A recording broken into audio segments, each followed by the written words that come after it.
Are you looking for a faster video? Well, today it's a live stream, and I know you're probably looking for a really nice and tidy, edited down video, but I have ways for you to make it faster. You can click that little gear on the YouTube settings right there on the video and adjust the playback speed, make me sound like a chipmunk, and it'll go a lot faster. You can also look and see if there's timestamps for this project in the description, and if you're on a desktop, you can hover over the time bar at the bottom of the screen and see if it's chunked up into chapters, and then that way you can go directly to the step you're looking for. And lastly, you can also tap on the screen on the right hand side of the video picture or on the left hand side to make the video jump ahead, forward or backward if you're on a mobile device. And you can adjust that amount in your settings so you can have complete control over how much it jumps. So if you are on a desktop, you can use the fast forward or the rewind, and that will make it go faster as well.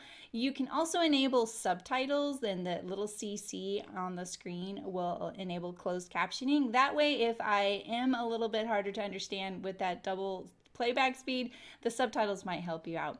All right, well, I know that it's not a nice little edited video, but if you sew with me, we'll get there together and it'll be lots of fun. And now for the live stream. Happy sewing!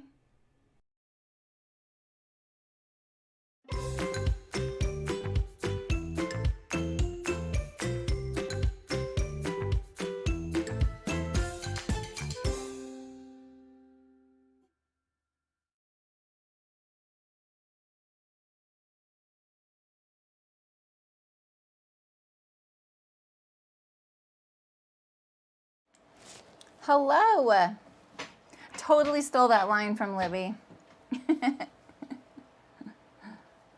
How are you? Oh, I didn't turn my light on. Hopefully it'll be not light enough. It seems light enough right now.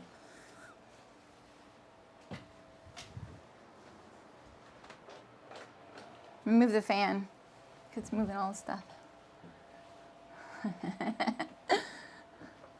Oh, come on, Anna. Enjoy the pun. I think I threw away the straps to this by accident. It's the only thing I can think of. I was getting the pieces I needed to sew or to install the eyelets for the drawcord waist, and I thought, you know what? I'm going to check my strap length right now and see if I can cut some of the strap off, because I don't want Velcro for like this huge long length. And I looked everywhere for them. I cleaned up my office yesterday and I took out the garbage, and the thing is, my stuff's right here next to the garbage can. And they were just like in this nice little tidy bundle over there for the longest time, and I think they accidentally got into the trash. So I cut some new ones, but the lining's a little off grain, and but I was able to make them shorter. I tried on the overalls. I used a tape measure where I just pinned the tape measure to the back strap to the front strap, and then allowed for a little bit of turn back. And there's also a piece of elastic, so I have plenty of strap length. There's a lot of strap length. I feel like people just go, here's a ton of strap length, and you're like, oh my god, this huge piece of fabric. So they are facepalm worthy, Anna. So anyway, the one thing I did was I tapered it, so it's gonna go from 1.5 to 1 inch here up at the front, and so I actually have to get my 1 inch Velcro out, which that makes me happier. 1.5 inch wide strap is a pretty wide strap. So anyway, let me say hi to you all. Hello again, Anna. Hey, Delwyn and Shem, Aisha, Danny, Catherine, Sue, Ray. Hello. Sewing fairy drama, right?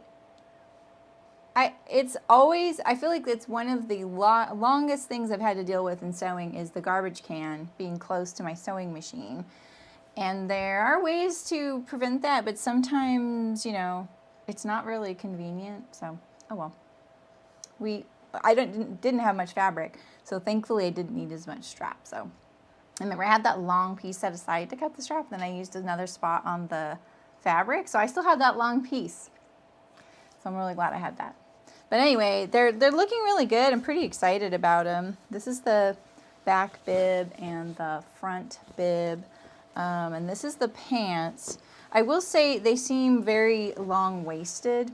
So there's like a 1 and an 1/8 inch seam allowance right here at the waist. And even when you take that up, they seem pretty, the waist is pretty high.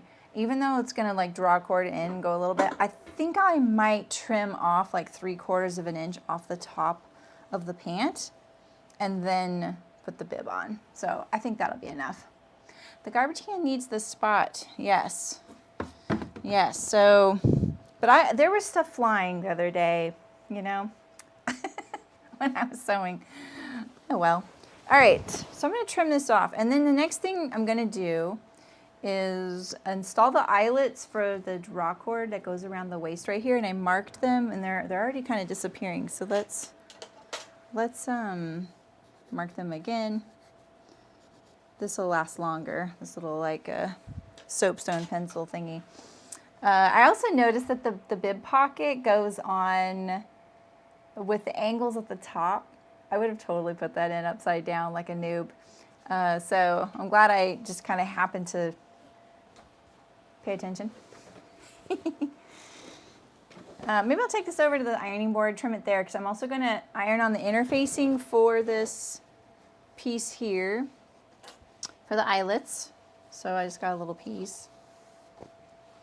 And we'll get going. How are you all? Maybe I should say hi. How are you all? I've had enough of drama lately of all kinds. Yeah. Like, I'm just doing my thing, man. Just doing my thing. That's all I want to do. How about you all? You guys sewing today? Oh, yeah, exactly, Aisha. I have thrown a pattern piece away, and I still remember what pattern piece it is. So I can feel that, yeah. It was the Chantilly dress, which is out of print, and one of my favorite dresses I've made. I hardly wear it now because I'm a little bigger, and I just don't find it very comfortable that way. I should try it on because I just love that dress, and I haven't worn it in a while. But yeah, I threw away accidentally the bodice piece, one of the bodice pieces, and it wasn't the most straightforward. So, do you want some, Shem? You message me anytime, and I will tell you whatever's going on. So, easy workout by eating chocolate. That sounds like a workout. Hello, Sitweet. How's it going? Did I say your name right? Welcome, welcome. Yeah, I have mild PlayStation drama happening, Shem. Like, I don't. They do. I'm like, okay, whatever, kid. It's a game. I didn't do anything, by the way. They're just, it's like sometimes there's people that like to say things to start drama by making them the victim. Anyone know about that? Anyway. Well, you're finishing up some linen Arden pants and making an overshirt. You're making some gardening clothes too? Nice. You started watching Critical. I did too, and it's the very first episode, so everything's blurry. And then I realized, oh, I'm not getting anything done, and there's nothing even visual. I'm already kind of getting sucked in. And I realized I have to watch it when I can watch it. You know, like I was actually working on something that I had to focus on. So, and that's very typical. I can't listen to a book and work. So, nice. Anna's got us all going. I am so glad, Anna, because I have literally been following Critical Role for probably 3 years. 3 years, and I never got into it because I felt like I was coming in the middle. So, oh no, Terry, it's fried chicken Saturday. Who's gonna get the chicken? Well, I'm sorry your head's not feeling good. So, and who cares about the chicken needs? Your head's more important. The blurriness goes away. Yeah, I kind of scrolled and I was like, okay. And that's fine. I don't mind the blurriness because I was like, oh, perfect. I can just listen. And then I realized I can't focus on what I'm doing. So, all right, I'm going to go to the serger now and iron these things and trim my top of my waist here. All right, so I have my strap here too. So let's warm this guy up.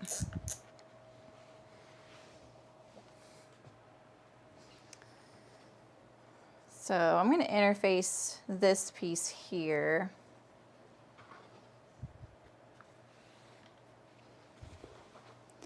And let me grab this.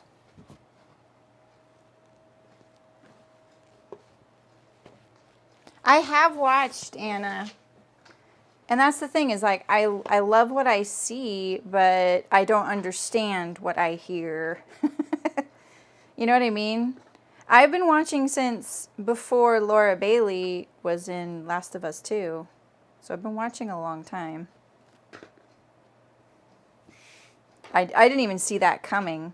Like, I'm sure I would have known that that was the case, that she was going to be in Last of Us 2. But because I wasn't watching Critical Role because I didn't want spoilers, I didn't know that. And she ends up being one of my all-time favorite characters now. She's like right up there.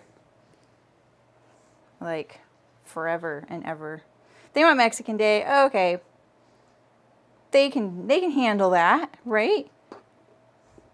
Oh, that's true, Terry. Sometimes just getting out and like change of scenery, you know, sometimes it's not like you need it mentally, but for some reason physically it helps. Like it's like it distracts your body, you know. I really feel for people who have migraines and things because I don't get those. Okay, so I trimmed that, and now let's trim the top of my waist. Because all the pockets are down low, see how low they are? I feel pretty comfortable just trimming off this 3/4. If I had like little round hip pockets, this would not be possible because it would it shorten the depth of the top of that pocket. So I'm just gonna chop off 3/4. I just felt like they were really too high up. I like high things too. That gives you an idea of how high it is. I don't really want to cinch this up at my rib cage, you know, to get that effect. And I know there is a really wide seam allowance, and I tried it on with that seam allowance, so. All right. It's probably not enough.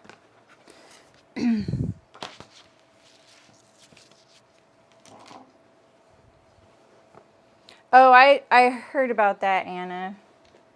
I'm sorry that, like, it still has to be mentioned that, you know, like with a certain player and the fact that it's obvious. Because I saw Mullen saying, like, oh, I just, knowing that that goes away helped me power through that. I'm like, God, did that really, like, come across, you know? You know what my policy is? Keep your crazy to yourself. I keep my crazy to myself. So, you know, why not extend the same courtesy? Hello, Nancy. Oh, I know, right? I love doing that. You only do fried chicken once a year. Oh, you make it? Oh, that makes sense, Aisha.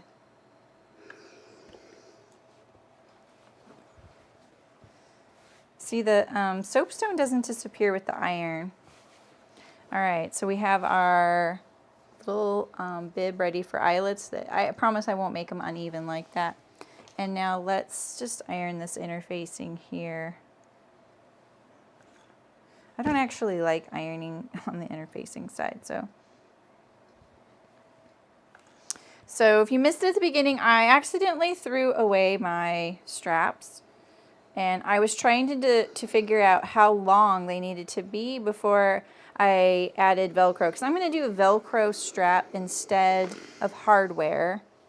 If I don't like the Velcro strap, I can always do the hardware later. But I have just so many things. And if I don't ever like stop and use them, they'll just sit there and sit there. So I'm like, you know, I don't really need to buy something. I have Velcro. I have a 100-yard roll of Velcro.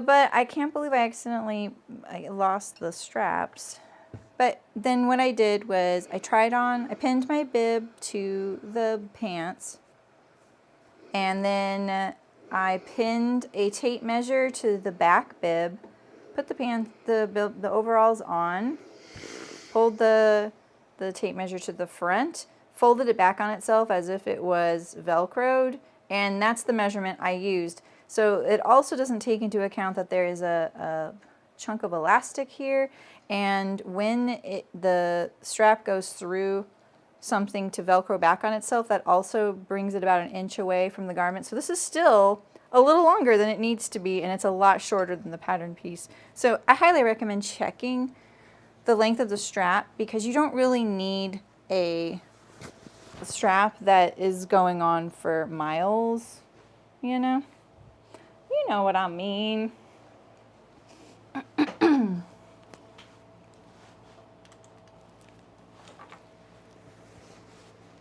Okay, so let's put this away and get my little eyelets out here. I'm also, I feel like I need to get some new eyelets because I'm starting to not have matching pairs.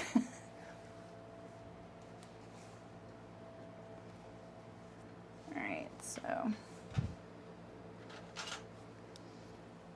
let's get this kind of straight. Let's do it about here.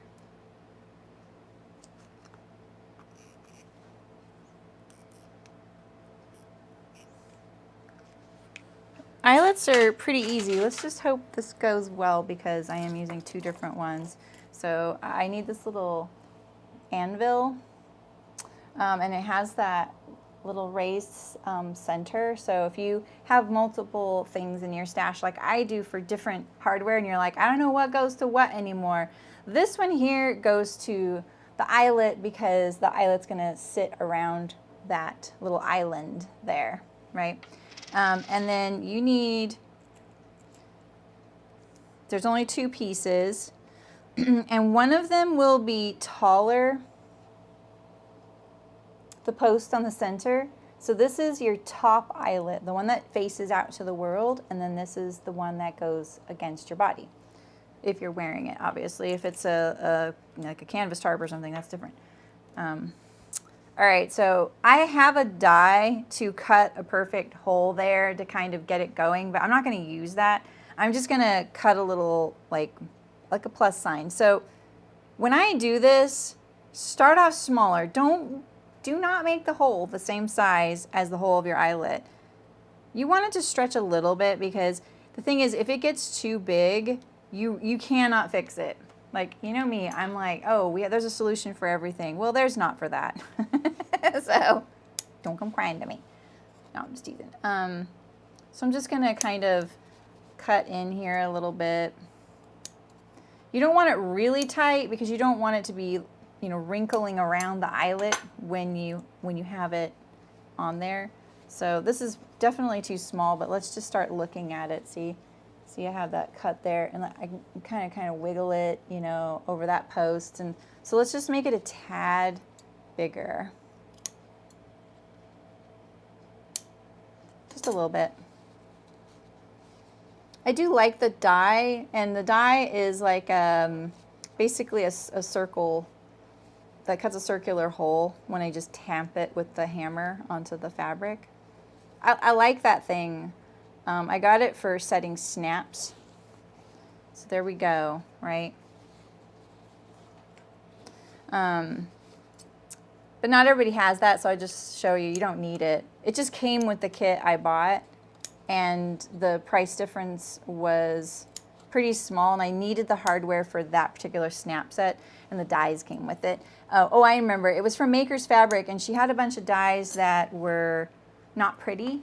Like they were, I don't know why, they look fine to me, but I think because they didn't match the other hardware that came with the installation hardware that came with putting it in. So if she still has those, it's a good deal, and it works great. There's nothing wrong with it. It's just not polished, shiny silver, you know?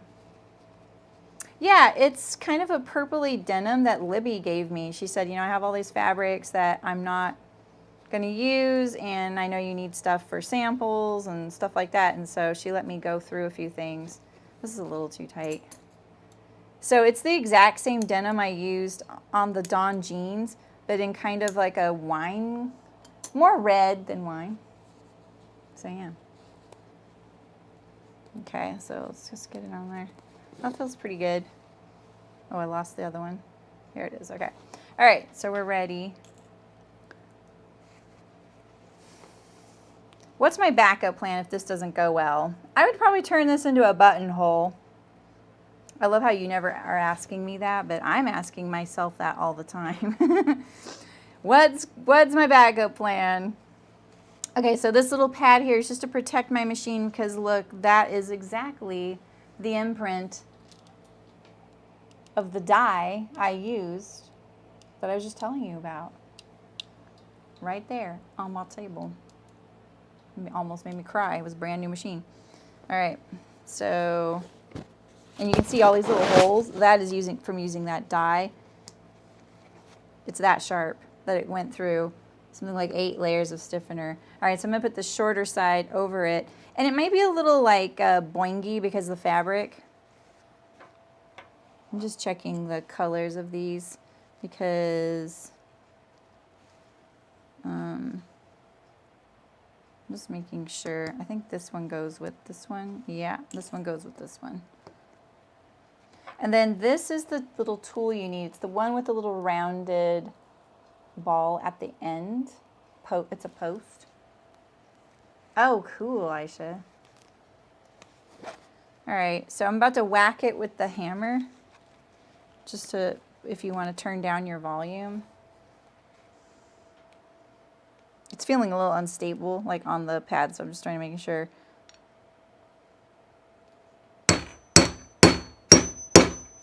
Ooh, I got it very crooked. See if I can fix it. Ooh. Well, it looks okay, kind of from the outside. It looks worse on camera. It looks oblong on camera.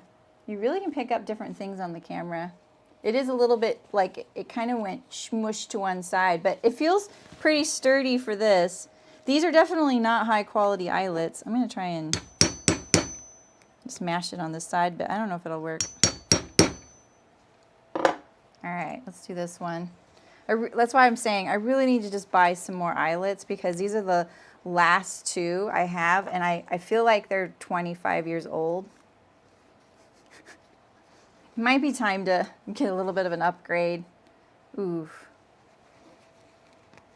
Is this the one? Wait. This does not look like, well, we'll try it. We'll try it.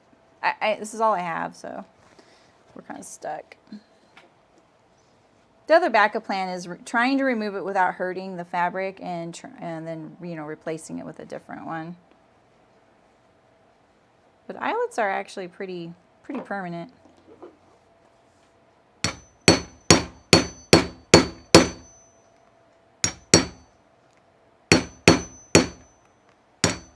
Maybe it's the pad it's sitting on. It just puts it on very wonky. It looks good enough for my gardening overalls. All right. Let's put that over there and this and this. So, got the hardware out of the way. And now, let's assemble the bib and then we'll attach it to the bottom. So where's my little pocket? I did see that floating around, so I know I didn't throw it away. I just don't think I did. These bins are just really just not big enough anymore.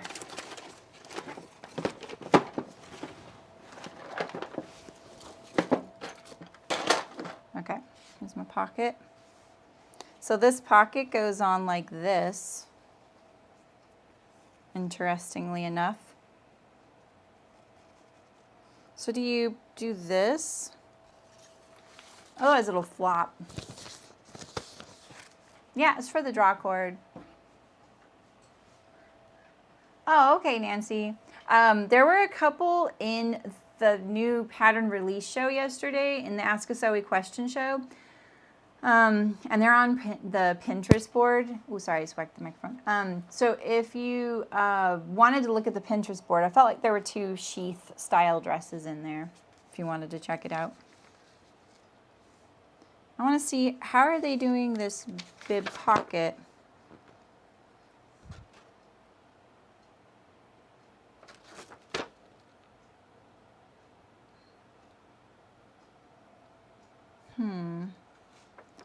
Well, where do you try? Pin the pocket to the front, top stitch around the pocket by marking first stroke. Oh, interesting. Huh. Well, if you hem the top of this pocket and you just attach it on these 3 sides, this is going to happen. So maybe if you stitch down on the sides, you'd have 2 pen pockets and then something in the center. But I'm going to do this after I do my bib, though. All right, so because you don't want to put your pocket on and then put your bib on, because if you wanted to anchor your bib along the bottom here, which I will probably do even though it's not in the directions, you couldn't do that through the pocket. You know what I mean? Actually, could I do it through the pocket? Because it would be nice to cover it up, the stitching on the inside. I probably could. Oh. Interesting. I wonder where the, oh, but it goes so much further down, like down here. All right. This is a really big bib, by the way. When I tried it on, I was like, oh, this is like full coverage. It's in the event, Barbara. If you go to the Ask a Sewi question show, it's in the very top of the description. I edited the description, put it very top. It's right there. It's my first Pinterest board, so I don't know what the name of it is. It's like June Patterns or something. I don't know. All right, so let's put this on here. Or actually, we're going to put our side seams together. We could put our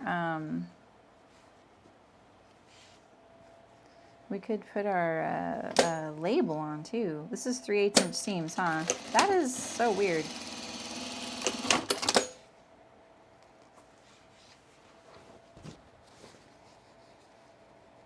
You still had it open? Yeah, no worries. Hey Martina, how's it going? Nice to see you. How's your summer going? All right, I'm going to sew these together as well at the sides. I'm facing my bib with, yeah, actually this is the bib facing, and I faced it with muslin just to give it a little bit more oomph, since this fabric is pretty lightweight, this like yarn dyed stuff. Just making sure this little edge hangs off. I want to make sure that's true. And then I'm going to overlock along the bottom edge. But if I do the underarms first, this is a good hint if you do a lot of sleeveless garments and you're doing a one-piece facing. This is kind of some of the same principles. If you do your side seams first, then you can have a nice continuous line at the armhole and at the bottom of the facing. Wait. Let's just get this nice and flush here. You never close your windows. You're one of those. I see that in like funny posts and things, you know, where people show all their tabs open. I'm a chronic tab closer. Well, I have to sneeze. Excuse me. All right, so let's go overlock these. Very busy. Your oldest daughter just asked me to teach her to sew. Aww, how fun. The June Sheath Dress by Style Arc. Oh, there you go. I don't think we looked at that yesterday. I mean, it's probably not new though. So I don't need to finish these underarm edges because they're going to be fully enclosed and they are facing, or if it was a lining, same principle. All the tabs. Oh no. Oh no, but I do bookmark stuff.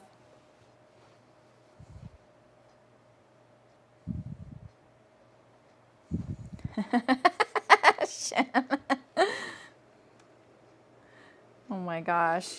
I used to have a friend whose daughter loved wine and coffee. And so if, you know, usually I saw her in the morning. It was usually we were like grabbing the coffee out of the kid's hand. It was pretty funny. She loved it. She wanted it.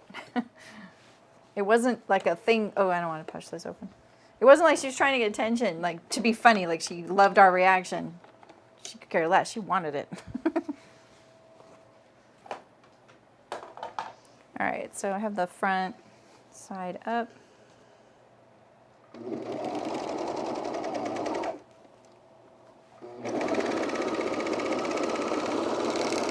How's your new machine going, Aisha? Oh, I am too, Aisha. In fact, it drives me crazy sometimes because I will look for something I recently searched for, and because I'm a chronic tab closer, I have to start it over again. So I'm not saying it's necessarily a good thing. All right, so now I'm going to do this long curved edge of the spacing, and I'm going to start at the side seam here.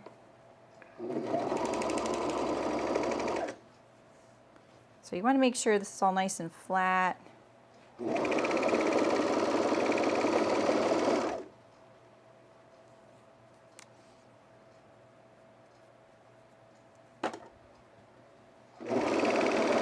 It sort of cracks me up when I'll go to search for something and I'll see like, oh, maybe it's in an open tab, and I'll look at my open tabs. You know, on my phone it'll be like 35 open tabs, you know, on my computer it's a different story. Just seeing the multitudes of things I have searched for recently. I'm sure you're the same, but it sort of cracks me up.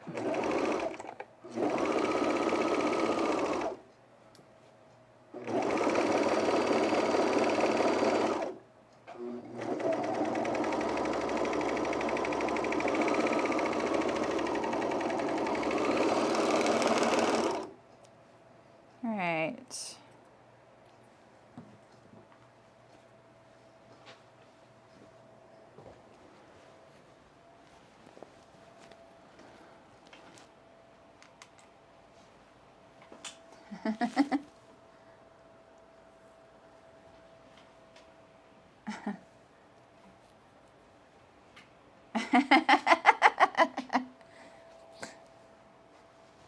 You guys are so funny.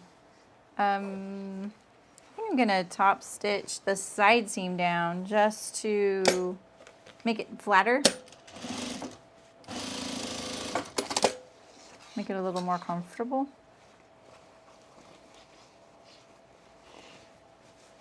It'll probably help my draw cord move a little nicer in the casing as well. All right, so now we're gonna attach this bib around the perimeter here. Do the whole shebang. Oh, but I need a little tab here for my straps.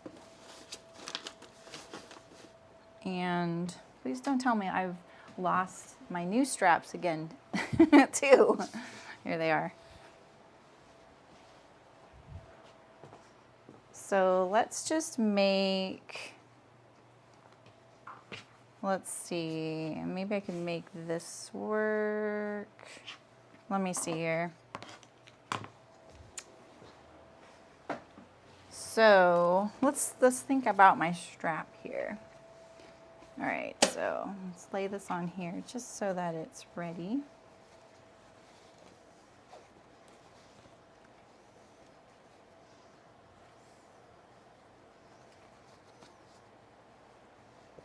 Like this.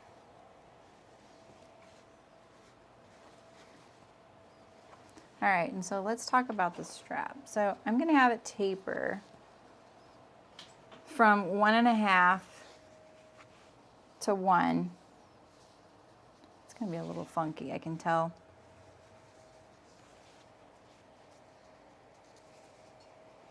Oof, that is not wide enough. Oh, I know why. Okay, a little panicky. This is gonna be sewn like this. Right sides together like this. And let's see if I can get it, a semblance of it, because it's pretty funky. So my idea is that the strap will come down like this. I can use a 3-bar slider or a D-ring, and I think I opted for 3-bar slider. Yeah, I have to use a 3-bar slider. This is also the elastic that's going to go at this end here. All right. Sorry.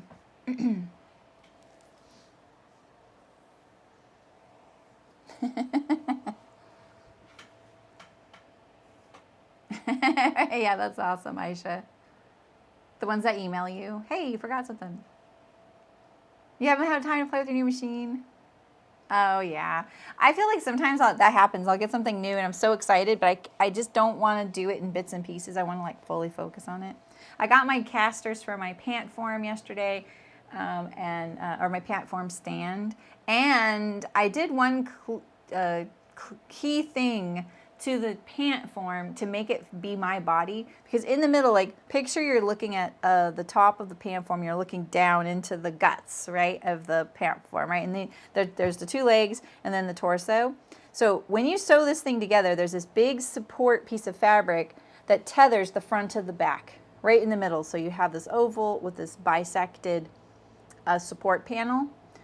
For my body, it would have been better if the support panel went across like this. And so what I had to do was clip that support panel. I clipped it from the bottom up from within like 3 inches of the top, and then it relaxed there and I could put a belly on there. And then I also clipped it in the back a little bit at the low part so I could have more of a butt and not have like this like divot where my butt cheek was. So I did that today, and my pant form is looking a lot more realistic too.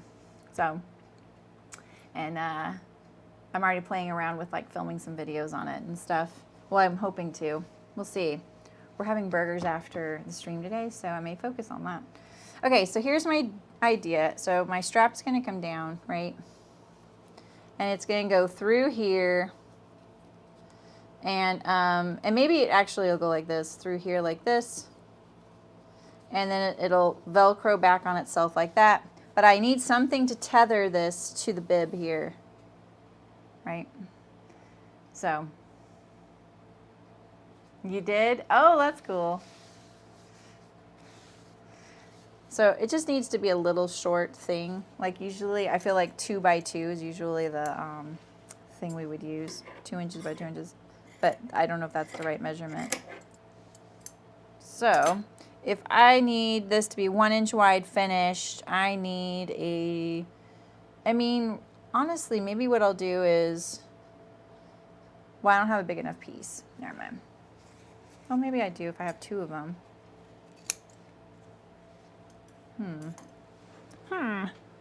I want a square. I'll be right back. I'm gonna get a square over here. It'll be a little easier since I'm focused on the stream too.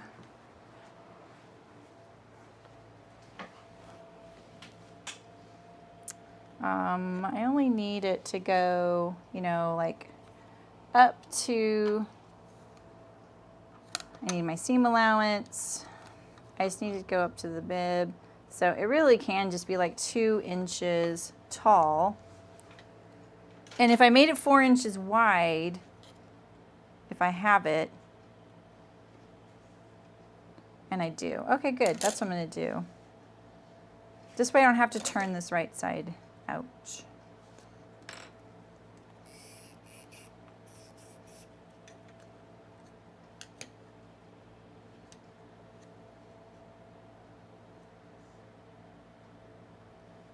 Sheesh, where is it? These rulers are so busy. I don't know how quilters do it. The lines are just so fat. You can't see if you've drawn on the fabric. But if I asked a quilter, they would give me the longest explanation. No offense to quilters, but every time I feel like I try and find something out, they give me a really long explanation for something, and I don't quite understand it sometimes. So I feel like I just chose violence by saying that. All right, I'm going to go to the serger. Your toddler's watching and saying, hi. And now she's reading. Okay. Well, I would like to say hi. Oh my gosh, Aisha, yeah. Hi, Vestigia. Nice to see you. What are you up to? What are you working on? Your husband took the baby. He's like, this is Daddy's special time.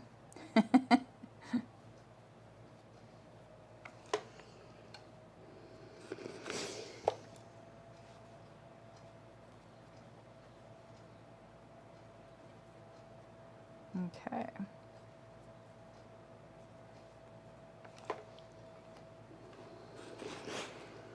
All right. That's the easy way to do these.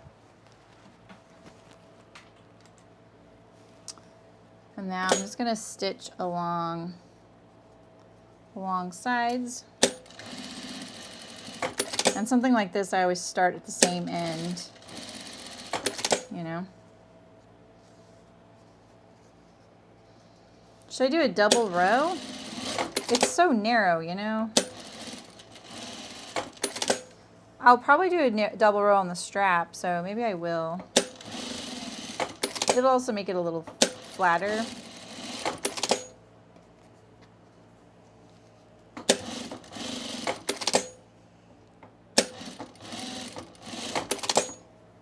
Okay, and now this in here, like this. It's kind of barely long enough, not gonna lie.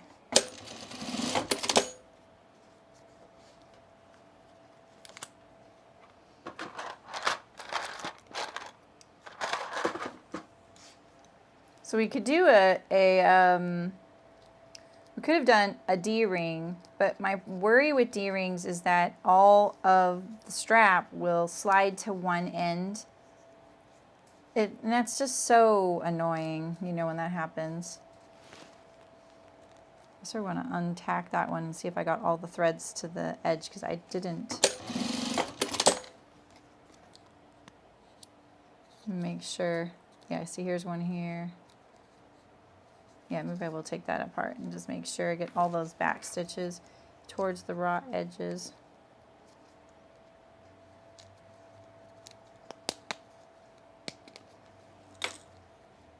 Here, like this guy.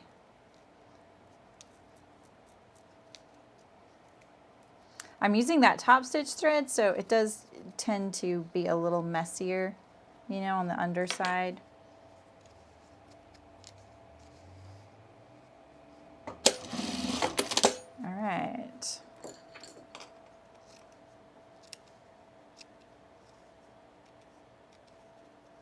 Give him a little haircut.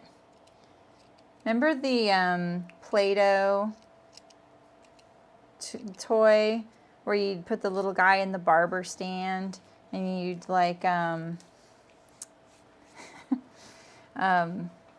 push down and then he'd grow hair and you'd get to cut it? You just got a baby boy and made lots of tiny clothes. Well, congratulations. That's exciting. Are you in the Guild Vestigia? Because, yeah, like Shim does a lot of kids' clothes sewing. You guys could share some resources. Okay, so this doesn't have a placement for where you're supposed to put the button.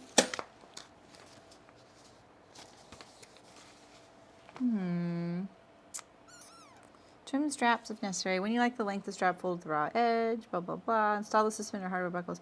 Install the cords. Remove the top stitch the pant. I don't see where you're supposed to put the button on the overall, but it looks pretty far out on the corner. I just don't want it too far out to make it like pitch like this. Because look how wide this is. Oh, sorry, that's the microphone. I think I'm going to put it like right here. Doesn't that seem wide?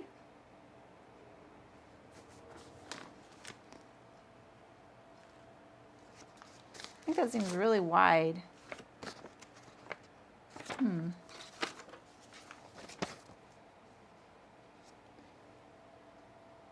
It just says install the suspender hardware, buckles, adjustable sliders, and buttons. So there's no placement for that, but if I were to put this on me, it was pretty high up. If I put the strap way out here, it might fall off my shoulder. You know? So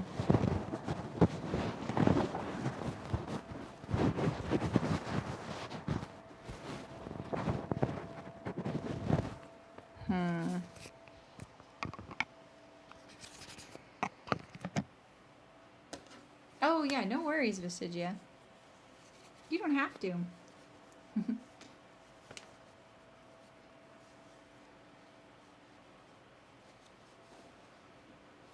What do I think about that?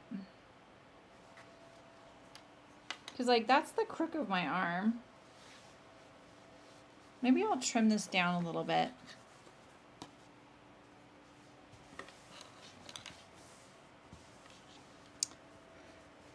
Why not?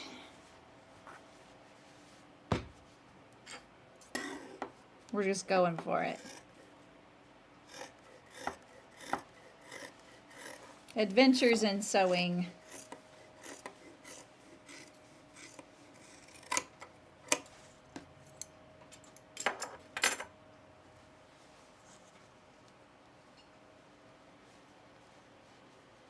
That seems better.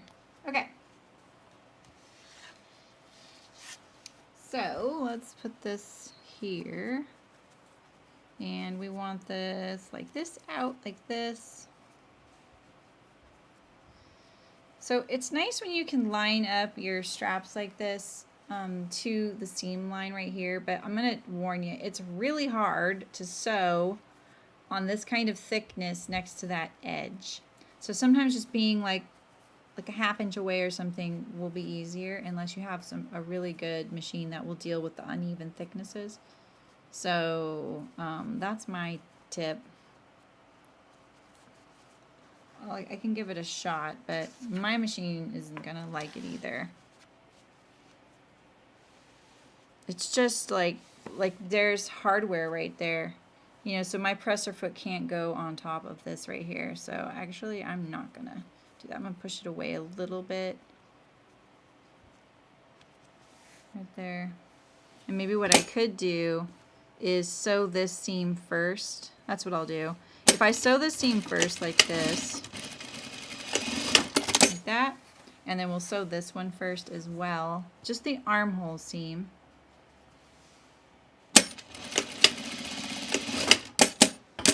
Now I can mash this up along that edge there. Mash, mash, mash, and I'm gonna really pull it in tight.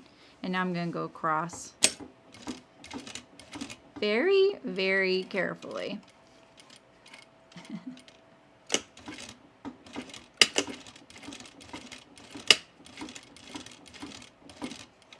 Because it's kind of a sudden thickness. And remember, that was 4 layers of the denim doubled. So 8 layers of denim plus my bib facing and my muslin there.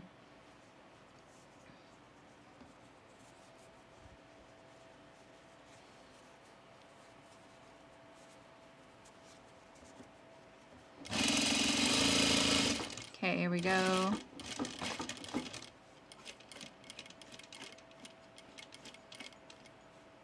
I'm going to go like backwards a little bit over it. It'll be a high stress thing, you know. So giving it a little bit of extra.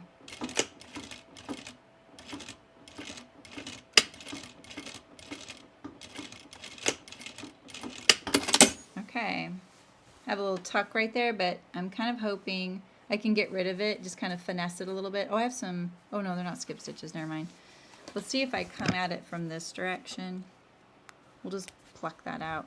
It's because you see that big step?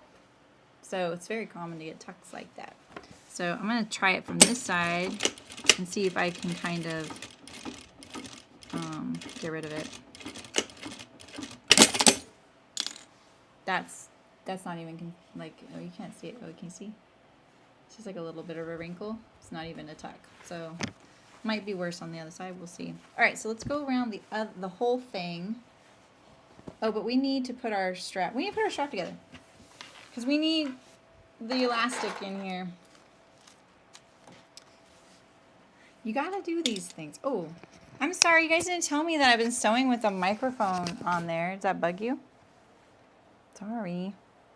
I've never recorded on it, but I'm sure it's terrible. Okay, so we want this to be 1.5 inches wide, and it is much wider because I kept changing my math. Never a good plan.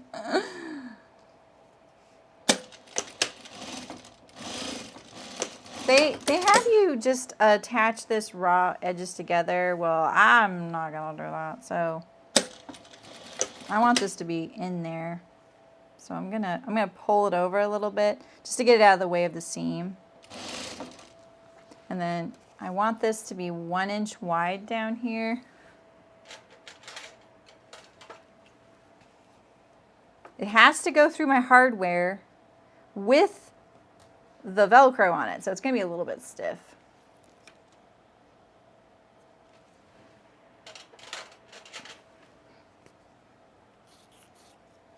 So we'll go a little bit shy of our 1 inch right here.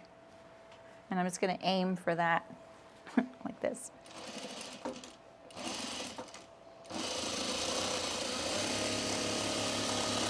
Quicker is usually better, like that. And now let's do the same thing on this side. I'm gonna push this elastic over a little bit, see if I can get it out of the way.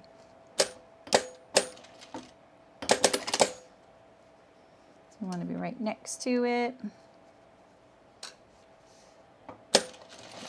Whoa.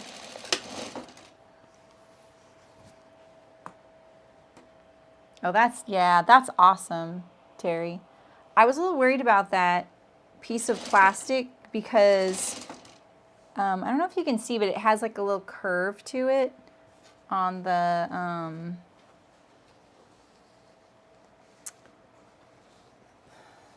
see this thing right here? Do you see how it has that curve?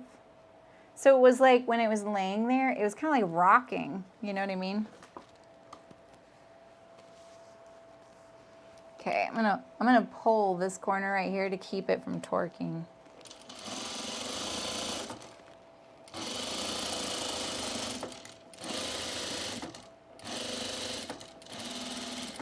I knew I ran out of bobbin. I heard it. Oh, did I not wind one? Wow. I am fired. Wow. Wow. I am so disappointed in me.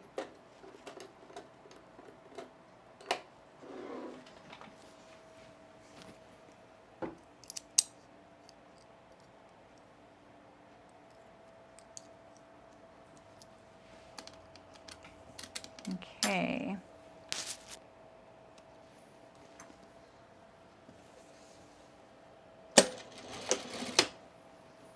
Try that again. Pull it opposite corner.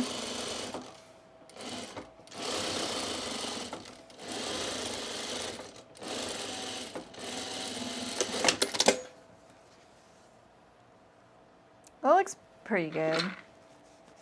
I mean, you know, I'm gonna get a little closer to this elastic here.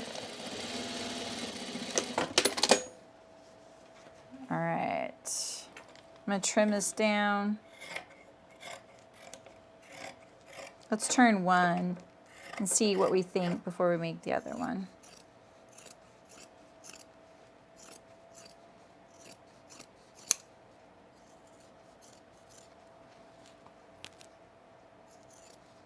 You guys are so quiet today. You guys really gave me a hard time on Thursday. Sheesh. You guys recovering still?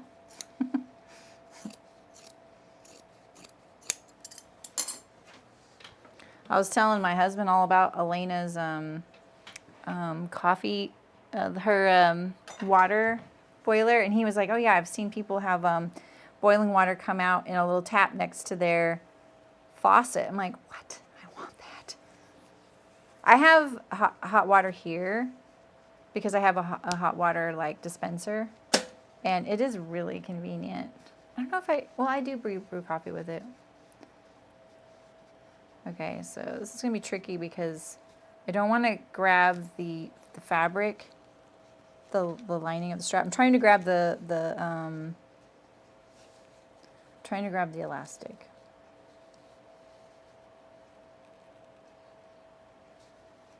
Okay. I think we're in.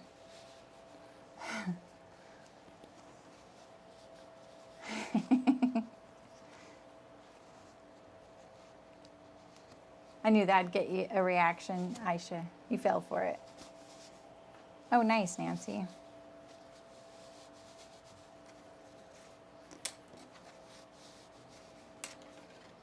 I don't want to lose this off the elastic, but the elastic stretches every time I pull. Oh, there it is. Okay, cool. So now I can kind of grab it and really pull like this.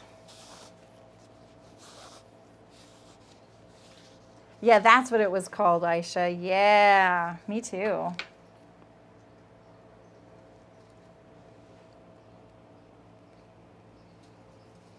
I knew I could have spent more time getting this kind of squared right here. Maybe they have something about just using the like a seam here instead of tucking it in there. But I just thought it would look nicer if it was clean finished. And this looks okay. Yeah, exactly, Shem. All right, so that's one strap, and we'll iron and press it. So let's try the other one. I know, Anna, you were like busy trying to be helpful, make posts.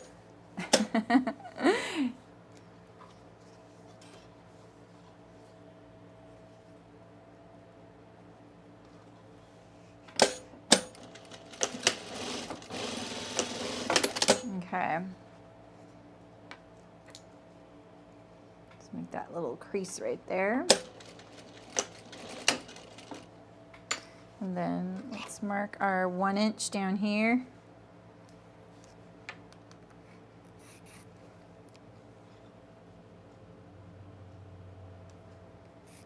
I'm fine with a really calm day, you know. Is it pricey? I kind of figured it might be. Sometimes doing certain things, it's about the ritual too.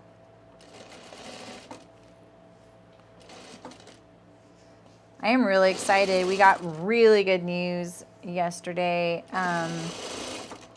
that we got accepted in the Starlink satellite internet program for our house. I'm pretty excited about it.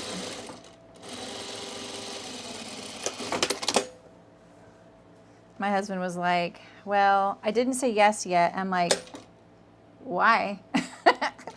He's all, because because of Elon Musk, and I have very strong feelings about him. And I was like, yeah, here I'm just gonna have to bite the bullet because there's really no other option. So he was like, that's what I figured.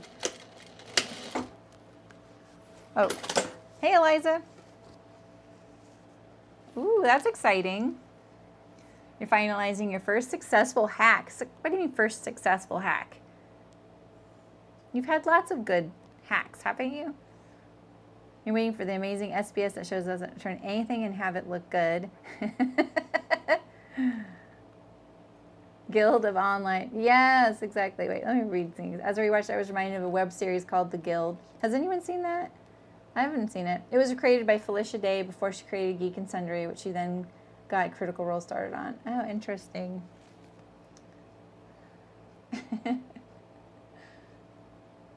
Okay, so the Danube denim skirt. Well, that fit you really well, right?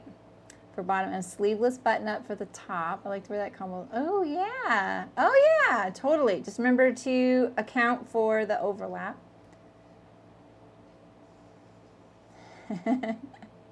Well, and you know, Aisha, the problem is you would drink more. So it depends on what you want, you know? Like, okay, how much do I really want to drink? Because when we got our automatic espresso machine, we were definitely like, let's have an espresso. Let's have a cappuccino. And then we were like, let's have some water. You know, so it was temporary.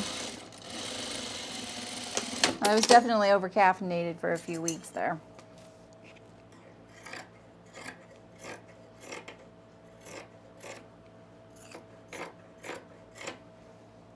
Doesn't that sound good? This is some serious ASMR.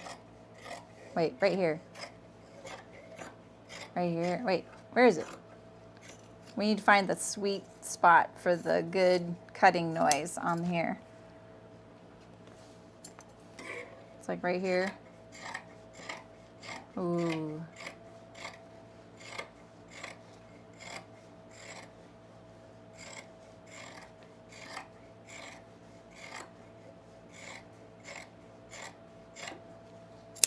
That was good. PC gamers in a guild who meet in real life. I've heard of Felicia Day. Does she have a gamer name? Like a online name?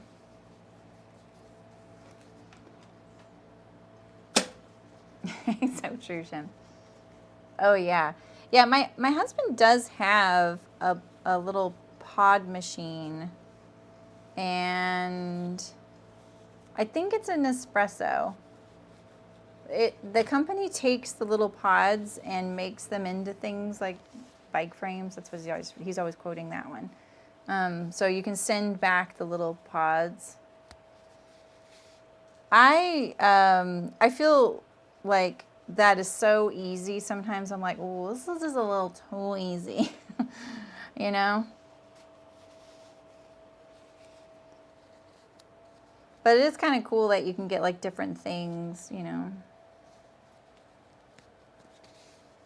Oh, that's interesting, Aisha. I came kind of late to drinking coffee. There was this, probably still there. I don't know if it's owned by the same people anymore, but there was this coffee shop in Boulder on Pearl Street, which is Pearl Street back in the day was just this really groovy, cool street in downtown Boulder where all the shopping was and stuff. There were a few chain things there, which was really out of place. But there was this little coffee shop called the Trident at the, I want to say the north end or the Flatiron end. It was at the end where the goes up to a trail. So it was like it wasn't the bricked in end, you know, like you could drive by it. But my friends used to hang out there a lot, and so I would hang out there a lot. And I wanted to like something to drink there. And so the baristas would let me try different things. Their whipped cream, though, still to this day, is some of my all-time favorite homemade whipped cream. And my gateway coffee was a mocha. So I had a mocha, and I was like, oh my God, this is amazing. And I realized, like, I liked coffee-flavored ice cream. You know, I grew up with my mom, like, loving mocha almond fudge and stuff, right? And so, you know, mocha, and I don't really think I was putting together that coffee and chocolate was a mocha, like a mocha flavor, you know. I was very naive. So I got my first mocha, and I was like, oh my God, that was amazing. I'll have another. So I had another, and then we were going to the movies, and I just remember feeling like I was in like a otherworldly experience. It was just too much for me. So I learned about caffeine that day, but then I only would have mochas and stuff. with that whipped cream. Oh, and they served it in a small bowl. So there's a lot of whipped cream. It's all a vehicle for the whipped cream. Anything you drink, it's a vehicle for the whipped cream to your mouth. That's my philosophy. So anyway. She's just Felicia Day. Yeah, I've heard of her for sure. I don't know if it was, but they made it and, you know, did the whole squeezing out, and it was just like, it was the most velvety, the consistency. I've never been able to match the consistency. I feel like they didn't use nitrous either, but I'm not sure. I was just so like naive about that. Then I wasn't really like paying attention to that kind of stuff, you know? So there was this little bakery on the hill, which is like up by the campus in Boulder, that had these poppy seed swirl things that, you guys, they were just amazing. And you could only get them if you were part of the 6 a.m. crowd when the coffee shop opened, because the coffee shop bought them from them. So I rarely got them. They were just like, had this like sugary, you know, sticky kind of sugary. Reminds me of like when you look at a palmier and it has the shiny, sugary, kind of syrupy, sticky thing on it, but it wasn't icing, and it wasn't saturated, and it was, it would roll up, and it was so many poppy seeds, you would have to brush your teeth like 12 times afterward. It was like that. Oh, so good. Mocha was your gateway too? Yeah. I mean, I have no regrets, you know. Do you, Terry?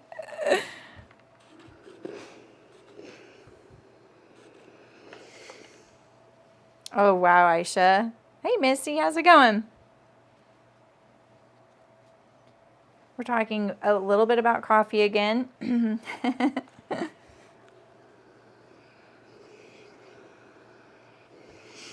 Is this my bad strap, the one that's worse? It got a little bit funky. I think it is.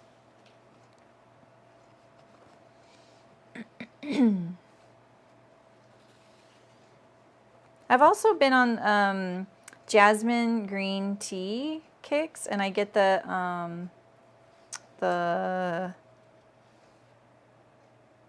little balls. I'm totally forgetting. I wanted to say dragon, but that's not dragon. Oh my gosh, how am I forgetting the little balls? Yeah, that's me too, Terry. I don't drink, hardly ever have a mocha. Ever. The only time I kind of succumb to them, I don't know about you, but I really like peppermint mochas and peppermint hot chocolate. Do you like those? Because in the winter, I will definitely have like a peppermint mocha. It's kind of like a little treat, you know?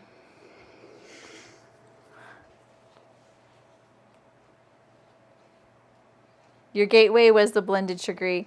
Yeah. You managed a SBU a lifetime ago and had to learn how to drink coffee. I got hooked on caramel macchiatos. Well, I don't know what SBUX is. Oh, yeah, Barbara, we all know how to make a mocha using what we have on hand, don't we?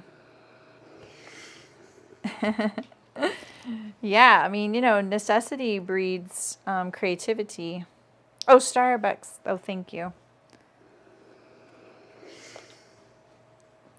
So, yeah, like occasionally I will fall for one of the Frappuccino-y type things. Those are pretty good. They feel like, okay, I'm drinking half my daily allotment of calories in one drink. Is it worth it? My problem with it is that I know after dinner I'm gonna have to have something sweet. So it's like, you know. So, okay, so we need our Velcro. Oh, you know what I didn't account for? If I go like this with the strap, come through the loop like this, it's going to show my lining. So I'm going to have to go back on itself. Bummer. That'll be a little fiddlier. You know? It is, exactly, Anna. Walter, how's it going? Yeah, exactly, Missy. Exactly.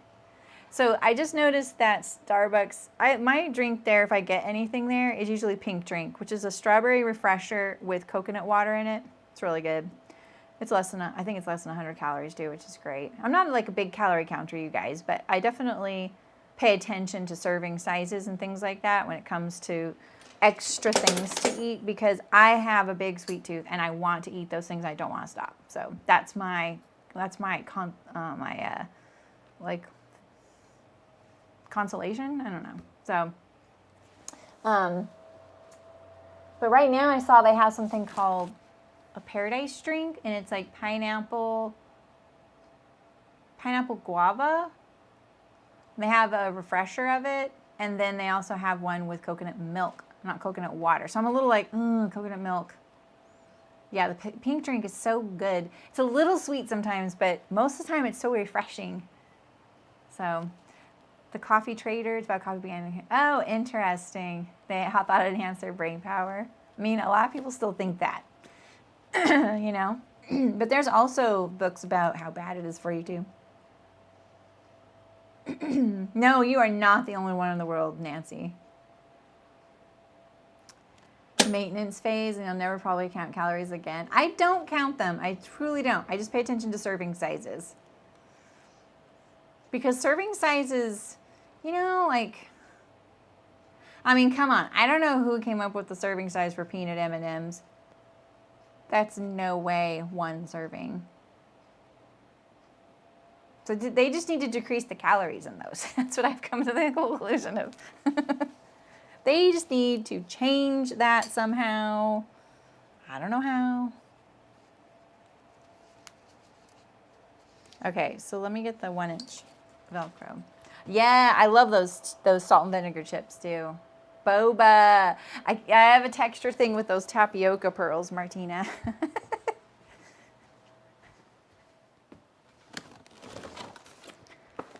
I like them, but I don't like. If they had flavor, I think they'd creep me out less.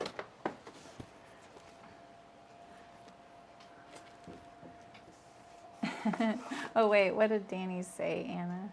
The gateway was New Jersey diner coffee with lots of milk and sugar. No, because you were trying to make it taste good. Exactly. It is funny how the more you do something, you can acquire a taste for it. And I remember when I used to drink coffee at first, I was like, is this good? Like, is it actually good? You know? All right, so let's just cut off. I have so much Velcro, I can just cut off a chunk. This is how it comes when you buy it in bulk sometimes, because it's nice. The cardboard will protect other things from grabbing it. Anyone need some Velcro? By the time I go through all this in my life, it'll probably be like disintegrated. I should have just probably bought some retail for the project. I can't remember. I think I did that math actually. Sometimes that's cheaper, so you don't have a bunch of stuff sitting around. All right, so I kind of got to figure out the sweet spot, you know? So if it's like this and then it comes back on itself,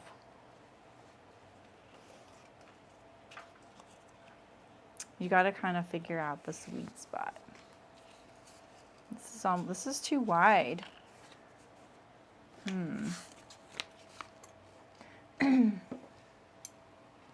Right, Terry? I think you're right. I think it is. Yeah, that's me too, Aisha. It's kind of how I am. Coffee and disco fries. What are disco fries? Shem. Can't you like cut it up and then eat it? Midnight pies at Perkins. Oh, pies, so good. Did you see the gal who has the podcast Stitch Please on Instagram? What's her Instagram? Is it Black Women Stitch? I think it's that. But she had a thing about banana. True, Shem. But the edges can be crispy, like butter chips, you know. That's true, Aisha. Yeah, so she has a thing about bananas. She says she only likes banana flavoring, not real banana. And if there's real bananas in something, she's just like, that's just nah. I was like, I don't know how I feel about that. I had to think, I don't really have an opinion either way, but I was kind of curious because my mom can't eat bananas. She likes banana, but she can't eat them. They don't like her. So this is kind of tricky. Like, you got to figure out, like, how much do I want, you know? So, you know, ideally, this is going to turn back at the hinge. And so I could wait to do this later, you know? It might be smart to do it later at the end, and then I can have the least amount of Velcro. So I think I am going to do that. But I can now put my strap into the bib back here. So that's what we were going for. And we can also top stitch this. So let's do that too.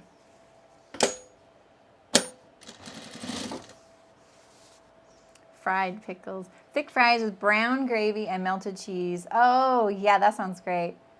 You feel like that about strawberry?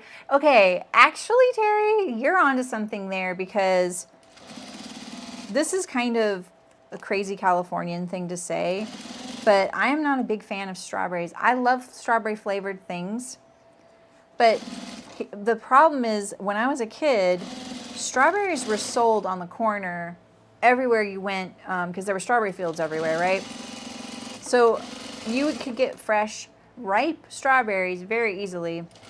Nowadays, if you try and buy strawberries, they're terrible. They're just not, I don't know why anyone will buy them from the store. They don't taste good. They don't taste like strawberry. They are, ugh, they're waste.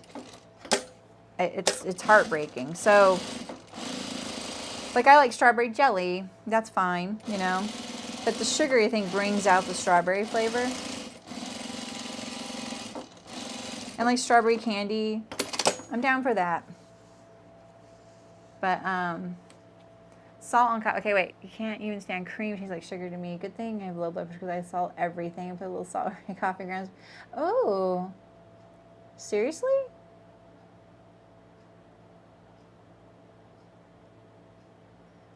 Interesting. I would love to, Shem.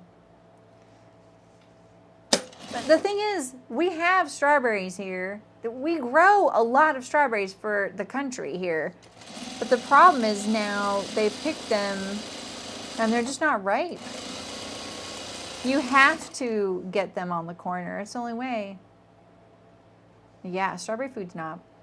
It's not even yeah. So one year I grew strawberries and we grew so many that I had to go out there every day and pick them. I'd pick a whole colander full every day. And as you're picking them, what do? You eat them, right? I remember at one point, I had eaten so many. I was out there picking them, and I remember consciously thinking, oh, you need to start eating these on the other side of your mouth because that side is getting raw from eating them. And I was like, hold on a second. Maybe we should stop eating so many strawberries. I had eaten so many. One side was just raw. So I have grown them since then. I got kind of over strawberried out, but that was the last time I had really good stuff. So vinegar brings up the flavor of strawberries. Yeah, like balsamic vinegar. Yeah. Store up tomatoes. Yeah. Yeah. When Aisha, it's interesting because in Humboldt County, you don't get strawberries till about May. Here, you get them in more like February, and that is what I remembered as a kid, getting them like early in the year. Because that would be when they would ripen. So, well, that is cool. And yeah, strawberries are absolutely one of the like top 10 things to always get organic, you guys. Just trust me on that. I don't care where anyone stands. If you value you and your family, strawberries are the last. Do not ever eat them. Just don't eat them if they're not organic. I have a few crops like that, and that one's a really bad one. Oh yeah, I've grown a lot of tomatoes too. Yeah, I don't ever eat them now unless they're the little sun golds or cherries in the container, because those seem to be picked ripe, or farmer's market.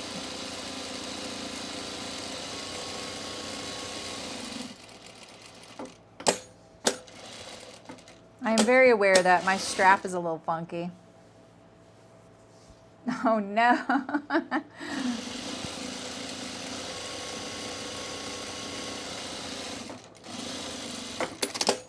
I really made that strap narrow though, didn't I? Okay, let's finish this bib. Oh yeah, avocados are everywhere here. Yeah, I don't take it for granted, I promise.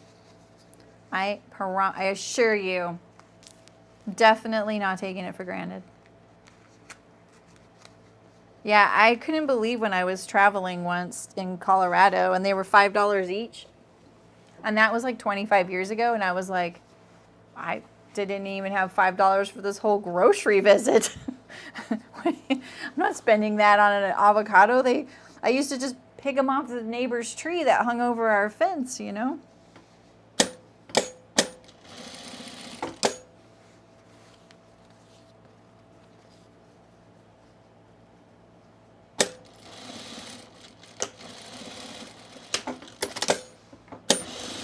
Just reinforce those a little bit. I think of these overalls, this is probably the weakest spot on them because elastic, you know, it's not going to last as long. But it'll last a good long time, and you can always replace it. I think it's worth it for the comfort. Maybe I should sew these labels on now. Put in my label Libby got me, since my husband got some overalls, and now I have some too. Let's see. Maybe this thread. That'll work. Wait. I think that will work. You're hungry, yeah. Yep, exactly, Aisha, about the strawberries.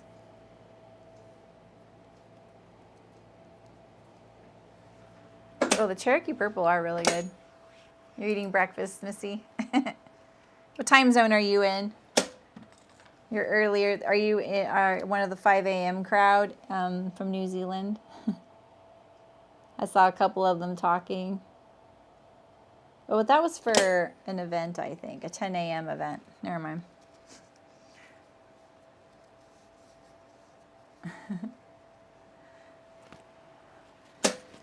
need a little piece of fabric. We're having burgers for lunch today. That's like a once a week to maybe every 2 week type of thing we do. It's kind of hard to get a burger around here. You're Pacific. Oh, okay, okay. Oh yeah, it's kind of breakfast time too. I usually eat breakfast kind of late. $2.50 each in Chicago. Yeah, I mean, there's sometimes like special will be $1 each here. But like I got a bag the other day of them. Wait, I don't want to do that. And they were little small ones, and I was kind of like, how do I feel about these little small ones? And they just were the only organic ones they had. And so I got them, and they were amazing because they were actually the perfect size. I could eat one whole one. Sous vide burgers.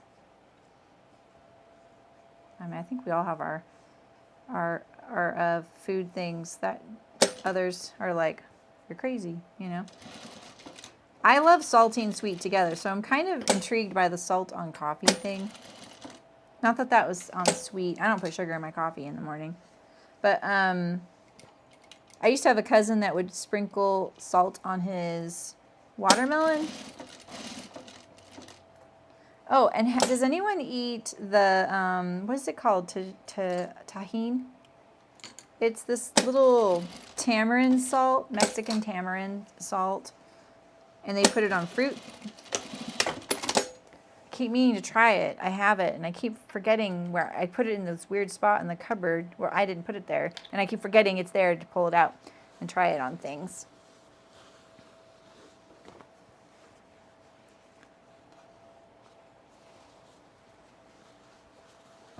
Okay. Do we want to attach this one with this gray thread? I think we'll switch to black real quick. The things we do. How many threads are we in on this project? I think this patch has iron-on. Oh, that's interesting, Aisha. Do you ever yave snacks or drinks in your sewing place? What?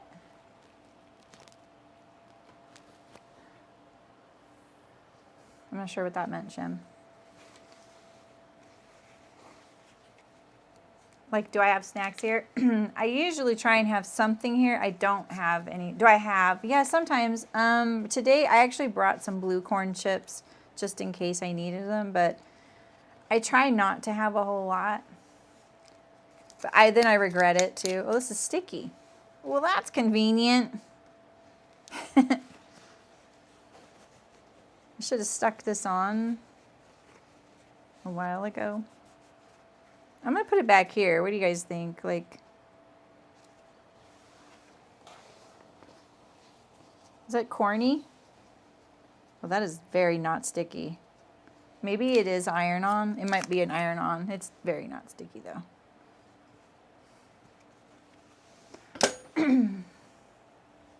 Oh, dude, Terry, I love that.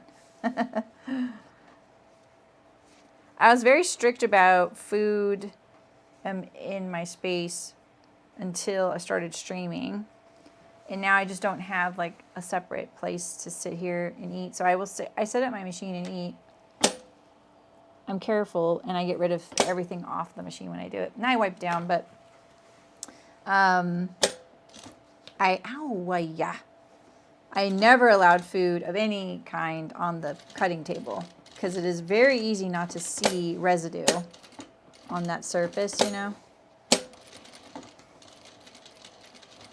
I was really desperate for an afternoon snack yesterday, and I had unfrosted blueberry Pop-Tarts in here that I bought because they were I wanted a pastry one day, and so I was at the store and I just couldn't find anything for a treat for some coffee I had. And I just thought, you know what, I'll just get a Pop-Tart because they had unfrosted. I'm not a big fan of the frosting. And so I've had those for probably 9 months, and so I ate the last ones yesterday, and that was my last snack that was in here. Yeah, you keep food out, yeah. Yeah, I don't eat while I'm sewing. Yeah, I always have a drink, but that's about it. I don't eat while I'm sewing. Yeah, it's kind of actually, it doesn't go together for me. Isn't that funny? Other thing, like I don't have a problem with people doing it, but you know, it's just that I don't do it. I was just always strict about it because of the factory. You know, we were sewing other people's things, so I was like, no food. And the first thing people do when they walk into your space is set their stuff on your pattern table. First thing. And it's same with your kitchen counter. And I don't understand that because on the kitchen counter, I'm like, all right, get your purse off the counter. I know where my counter's been, but I don't know where your purse has been. And, you know, it's like when I see one of our cell phones sitting on the counter, I'm like, I'm not even a germaphobe, but, you know, I'm like, yeah, you know, it's a little, So there's certain things I think about like that. And there's something about like, we have soapstone counters, and there's something about setting stuff on them. It has kind of a, it's not that it sets my teeth on edge, but I would much rather set it on the butcher block we have. We have like a huge, thick butcher block. I found it at a thrift store a really long time ago, and we've been using it ever since. And it's like your instinct is to set things on that instead, like your water glass or whatever. But someone's water glass is always in the way. So, and it seems universal, like everybody does it. No one wants to set it on the soapstone. Not funny. And the same with the bathroom counter. I find that, you know, like my husband will put his shaver on the little towel I have sitting there, face towel I have sitting there. And then I'll like wash my face, and then I'm like, oh, there's something on the towel. Like, I have to take it off. You know, I don't know what it is. I don't know if I can be gentle or can be rough with it. So I've thought about making, that's such a Saremy thing to do. I've thought about making like a little holder, and it just be like a thick, almost like this pad I use to hammer things in, but covered in fabric and look like a little miniature, like a trivet, a trivet for the shaver or your phone or your glasses when you're in the bathroom, and so that you'll set it on there and not the face towel. I don't know. Okay, Terry, hope your head feels better. I love eating at my desk, Nancy. As soon as I start like getting stumped on something too, my first thing is like, I'm gonna go get a snack, and I'm like, no, just push through the issue. It's a big problem gaming too. I never would have early on, but now I really want to sit there and snack while I game, and that is bad. Okay, look at our little bib. Let's trim our corners here. I backstitched these pretty good, but we're gonna trim around them, and we're gonna be also top stitching them. And then we're gonna clip this curve.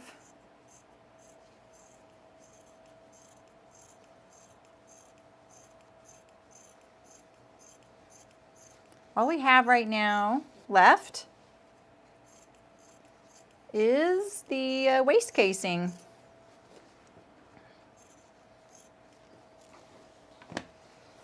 Velcro and hems too. I was kind of hoping Mullen would be here so I could get any, cause she's made these. I was looking for any tips or anything. Hers turned out so cute. When you moved home as an adult, I was astonished that my mom put her shoes on the table as she would put them on. I had to stop myself from doing that too. There's something about, I don't like bending over even if I'm sitting down and they're on the ground. Okay, so I'm going to trim this down just a little bit. I think all these corners will turn okay.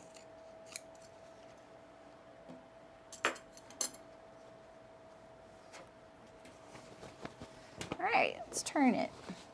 See how this looks first.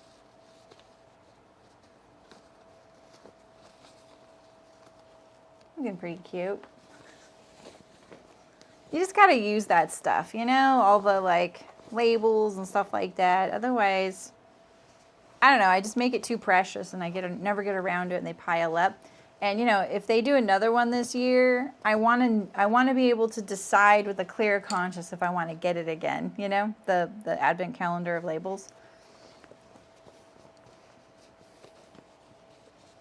And if I don't, I'll be like, well, cool, I used them and now I can get something else, you know. And I'm sure someone will copy that idea this year. All right, let's iron this and then I'm gonna top stitch it. And we'll do our casing. Let's see how it looks.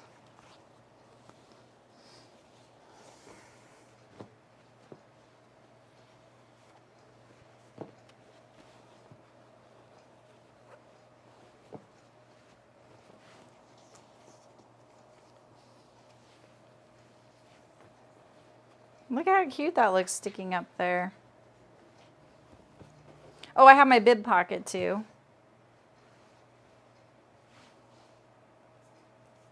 So I could do this or this. If you couldn't see those straps, what do you think? Maybe I'll put it on the dress form so you guys can kind of look at it. All right.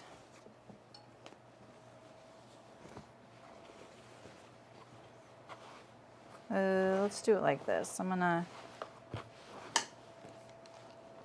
iron this like this.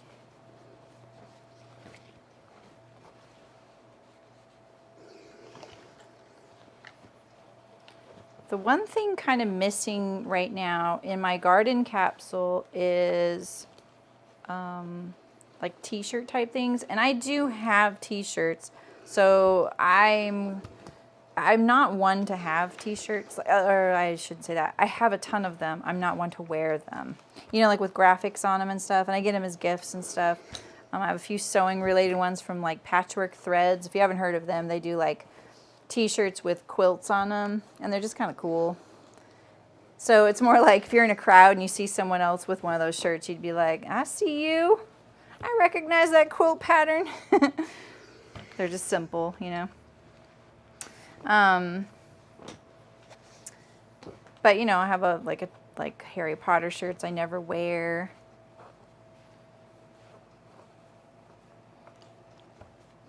I also have the Patchwork Thread shirts that say "So Cool" SEW. I wear that one. I got those from when we sewed on the floor of the show, when we brought our sewing machines and we had them set up at that trade show, and we sewed people custom bags. Me and Ran wore matching So Cool. So Cool. So like she had a tank top and I had a shirt. We had a couple. Those were fun. Yeah, I'm happy with this, Aisha. I think I'm going to stitch down the facing because I don't want this to be one of those things where I want to work in the yard and I feel like I have to iron the facing. So I'm going to stitch it down and then put the bib pocket on.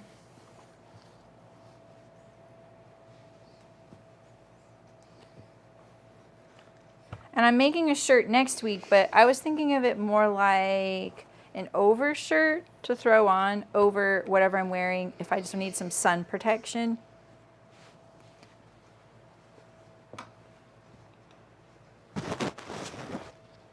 You would turn under. Oh, on the strap, Ray, is that what you're talking about? Yeah, like I think like if you can't see the lining, it might look really weird seeing it, you know, like flipped back on itself right here. You know, like if you couldn't see all of that. Maybe not though. And I couldn't center it because I had that one's pretty centered. I love how this has the purple thread. I really just did not care about my bobbin, did I? I need to switch my bobbin. If only I was good at sewing, you know? Oh, I just finished. Wait, what was I just stitching? What was I just sewing, you guys? Because this is out of bobbin thread. What was I just sewing? Wasn't I just sewing the facing to the bib? Oh, I gotta make sure I got it all. With your white top stitching, I think the reveal of the lining could be cute. Yeah, maybe. Maybe that's a good way to look at it, Jim. Well, that's the pocket.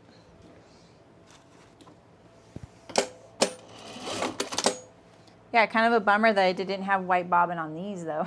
All right, where did I start and stop this? Wasn't it like right here? Or was it on this side?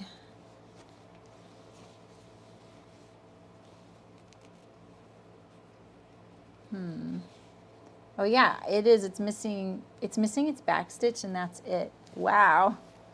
Let's just reinforce that.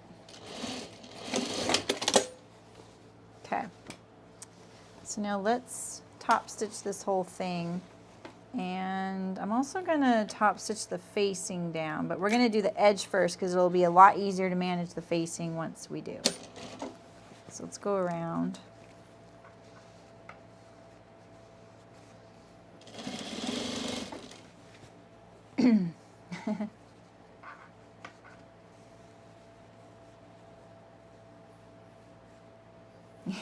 You're fine, Ray.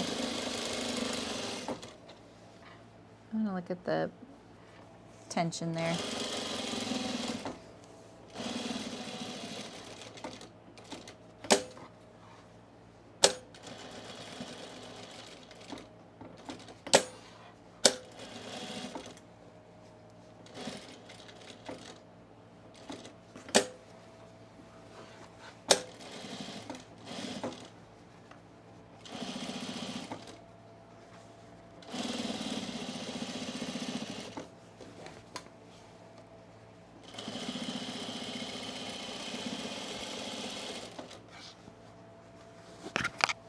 Oops, sorry.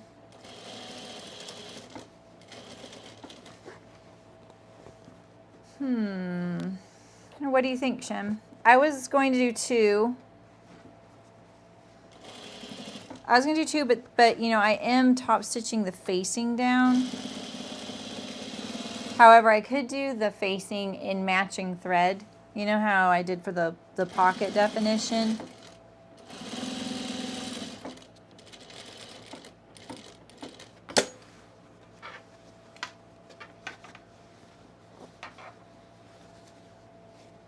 Just gonna pull this a little bit.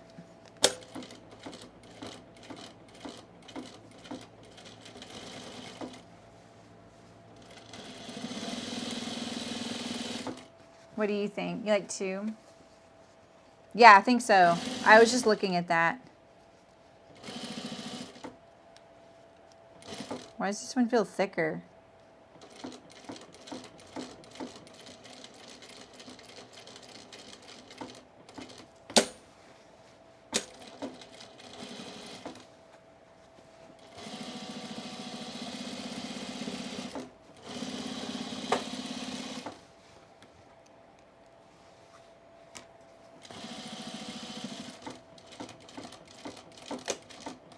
Very thick right there, so I'm just being cautious. Yeah, I think there's room. Yeah. Let's do it. It's a lot easier the second time.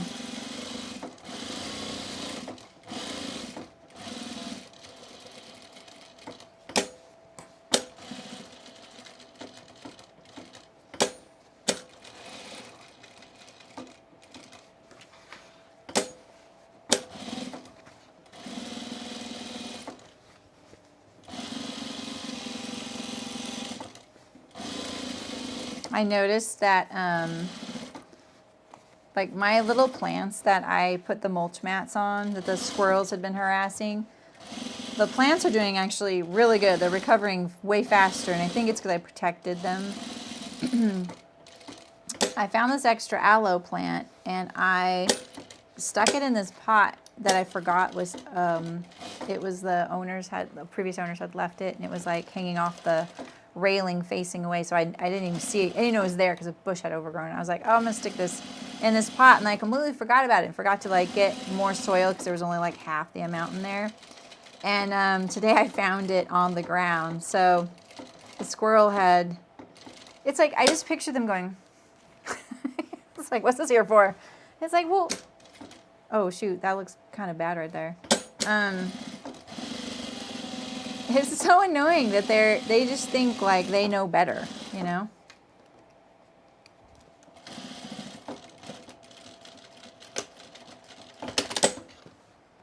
It's not as bad as I think. This thickness here is really hard to get around. Okay, so you're watching me, Barbara.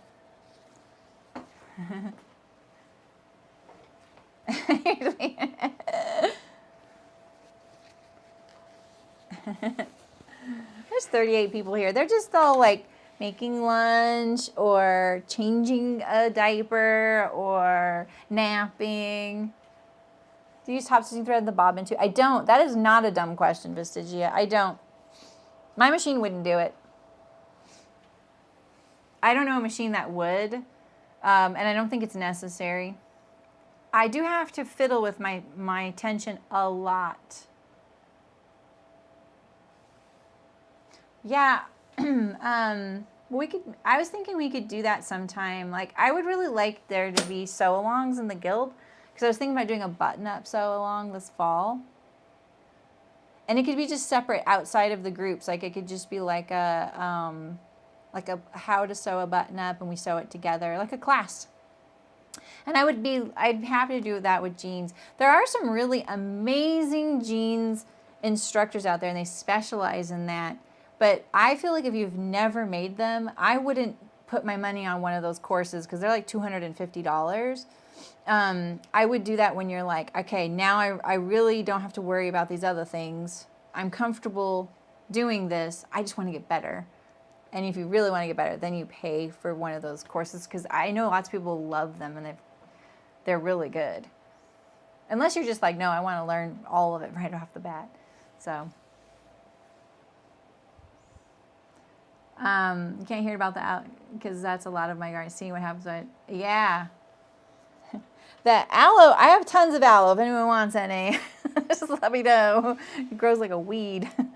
Yeah, because I have this one plant that Rayanne's mom gave me, and it's just like, there's so many of them. I just pull them out and put them places. I just like shove them in places. And then they become a whole aloe plant, and then I have to like make its babies. Like, it's kind of, but the greenness of an aloe plant is so lush. You need the sports cleat button up. That'd be awesome. Yeah, I'd like it so long too. My husband's thing said she gardens too. Nice.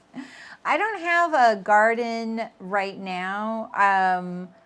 Like I have gardened a lot, and I always had flower and vegetable gardens.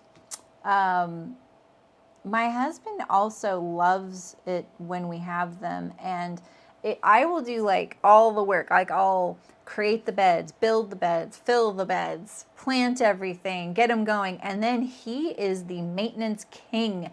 He just loves going out every evening and watering and checking on things, you know.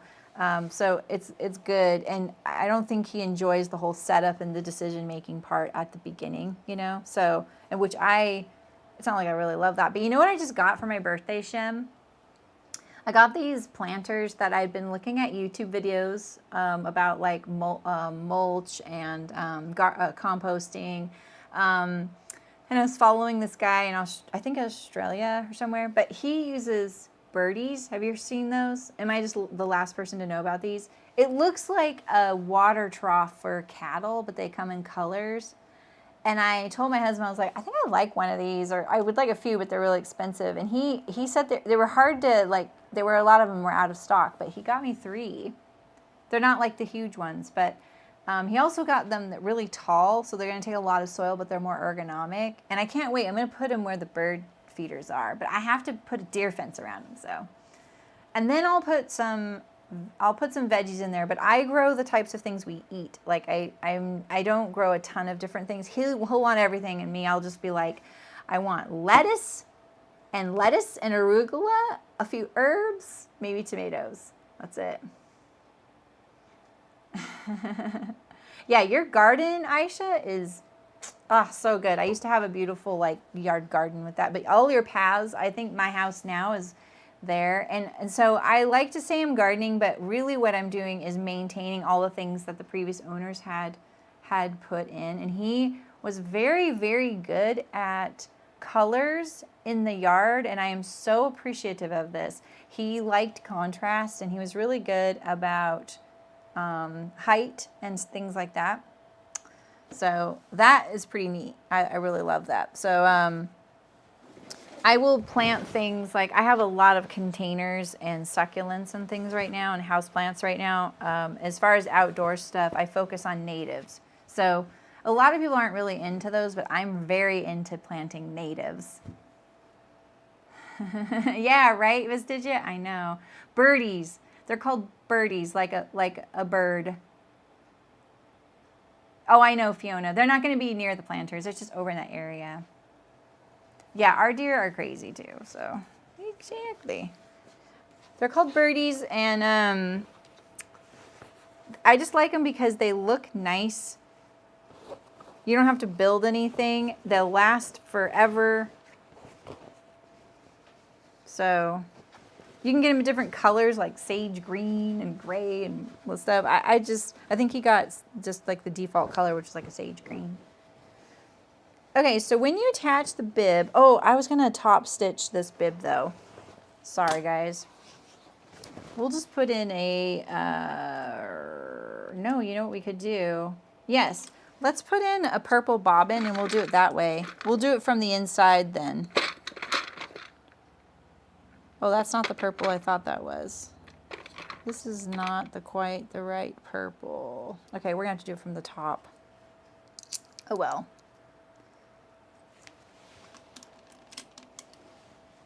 Yeah, exactly, Aisha. I've actually found deer retardant and fire retardant plants that are attractive. I haven't bought any of them yet, but I've done some research. I love natives. They're so easy to take care of, and they really attract so much of, you know, like birds, butterflies, and bees. And I love that. I really want those in the yard. And so when you have the natives there, then you attract more of the critters. It seems, it's obvious, I know, but I really notice it too. Let's see here. Can I feel this? I can feel it, right? Should we do it? Let's do it. I gotta do the bib pocket too. I should have ironed it from the top side, and then I would have at least seen like a little divot.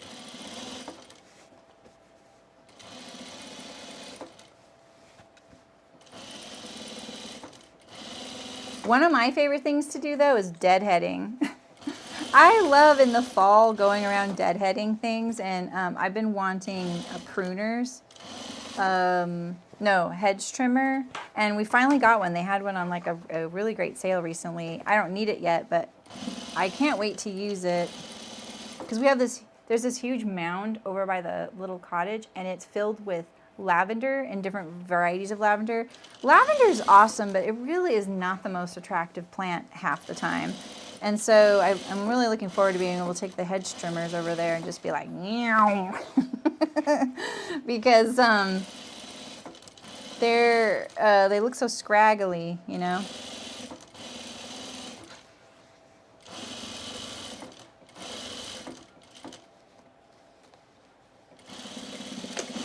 All right, so now I have my facing stitched down in here. Let's see how I did. I didn't change my bobbin thread first though, so I knew I'd have like a little bit of thread vomit over here. Here's my little serger tail. I didn't really secure that guy, did I? Okay. All right. Let's do the bib. Then we'll do the casing. So many steps. Yes, please. Please do, Aisha. There is a non-sewing topic you should absolutely share. And I know, I think it was Taya that was, wait, Taya, who was posting about her, wait, who was that? Had all the indoor starts?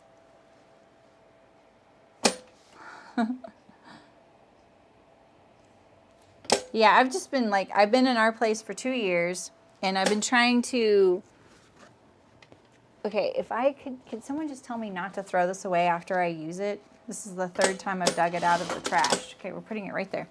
I've been sitting with the yard just to see what blooms where and what is a weed and stuff like that, you know? So I'm kind of, whoops, that's not the top, trying to get a handle on that. Because there are some plants I don't really recognize. I learned a new hydrangea. He has this hydrangea, and I was like, God, that looks like a hydrangea. But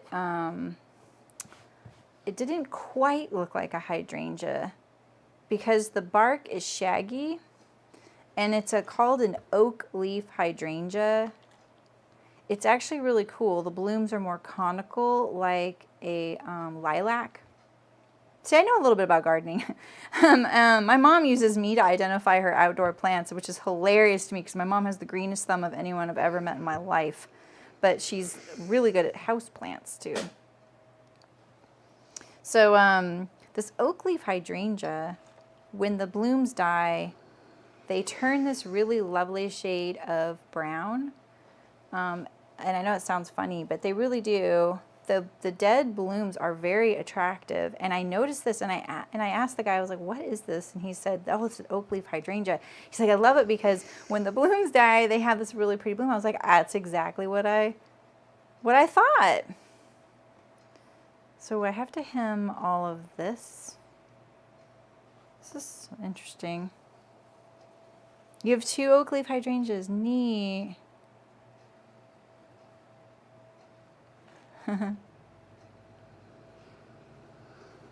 The guy, wait a minute. Oh, neat. So I planted echinacea last year, and it's finally about to bloom. The guy who hardscaped our property kept telling me I was going to replant the grass. Finally started saying, you always have plants I can't recognize. Yeah, I love it. So do you guys know about the oak leaf hydrangea? Do you have to prune it immediately after it blooms, though? Because like on a regular hydrangea, if you're gonna prune it, you have to prune it right after it blooms, because afterward it sets its blooms for the next year. And if you prune it too late, you'll prune off all of your blooms of your hydrangea.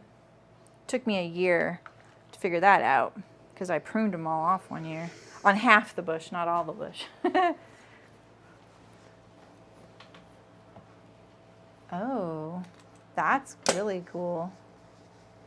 I don't quite understand this pocket, so I think I'm going to double stitch this from the right side.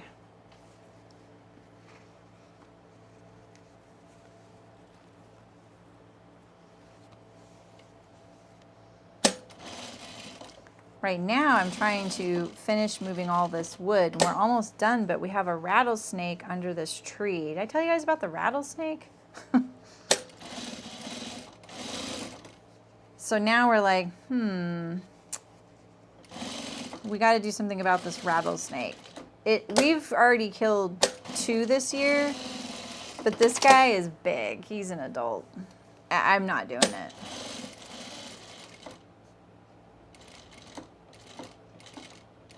Definitely feel like I'm doing something wrong here. Oh, I hope the designer of this pattern never watches this sew along. I'll bet she'll be like, oh my God, lady. Well, I kind of did shim, but they didn't make sense. You feel like wait, ooh, has it really been? Yeah, it's been 2 years, Walter. I know. You know how I know that is because The Last of Us 2 came out the weekend we moved. And they just had their 2-year anniversary. So bloom on old growth and some on new growth. I have one that dies all the way back every year. Oh, okay. That makes sense then. Because I feel like it's not setting blooms. It keeps them so long. Yeah, exactly. Me too. Okay. You do feel like they bloom off. Interesting.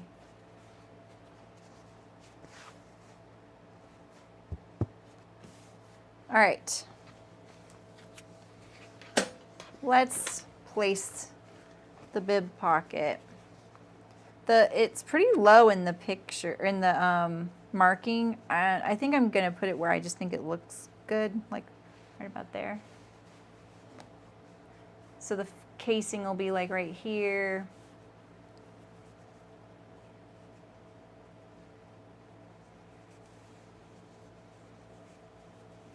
This is very, very close to that. Oof. I might have to yeah, we'll see about that. All right. Let's mark the center of this with a nice little crease that I can't see still. We'll put a crease on the pocket. And then that way we can try and get it centered. And now let's check and see how parallel it is.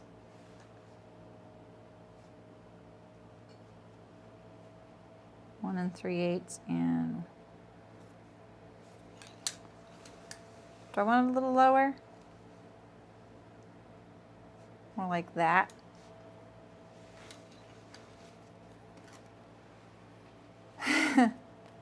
I haven't been really afraid of the snakes, and I know that that's foolish on one hand, but it really would stifle us in our yard, and I love our yard so much.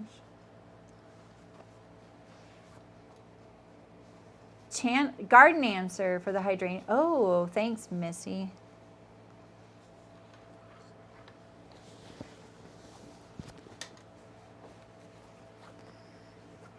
Yeah, did I tell you about that, you guys? Like last weekend when we found the rattlesnake, because I thought it was a broken water main. It was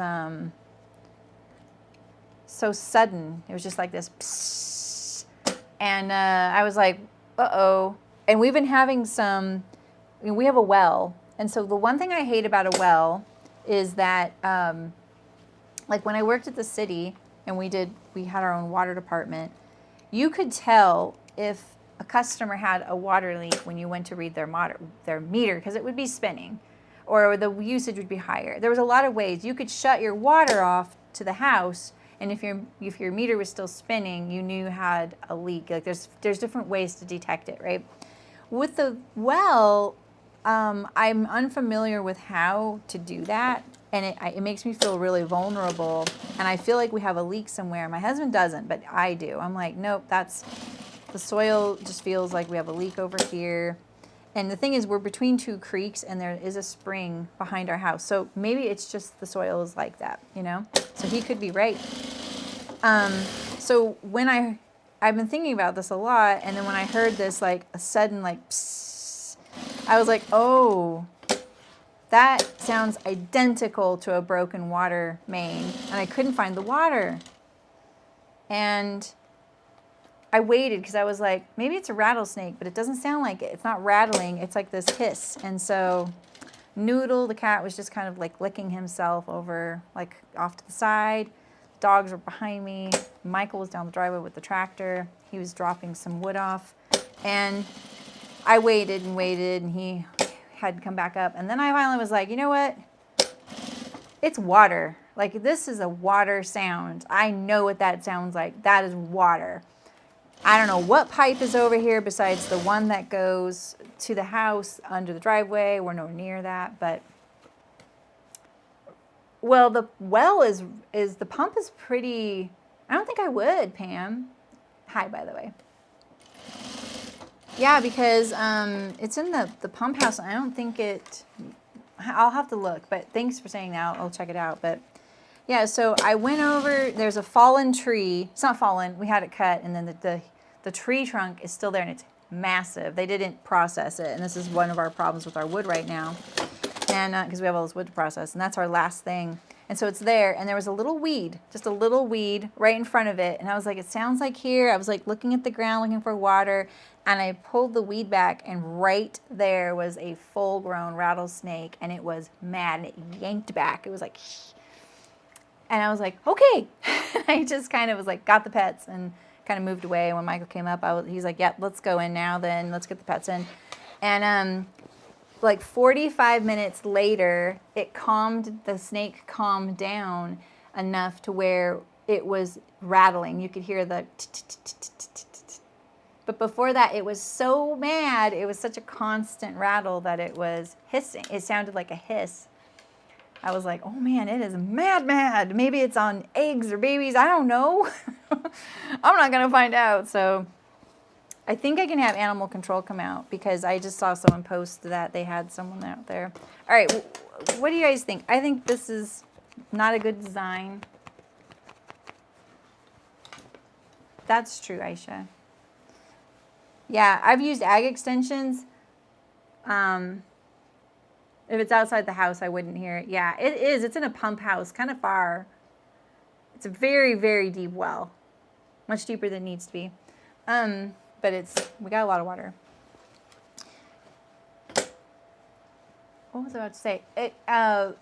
Actually, I would like to say, if any of you have chickens or you're raising poultry, your local ag extension office is very, very, very helpful. If you have like a suddenly sick bird or a bird dies, they will come and take it and then let you know for free what happened. Or give you like lots of good information. They're really, really helpful if you're raising poultry. I think I'm going to stitch straight down. I don't really know what else these pockets are for. What do you guys think? Because was I supposed to stitch up to here? It didn't look like that in the instruction. Where's Malin to read the instructions for me and tell me what she did?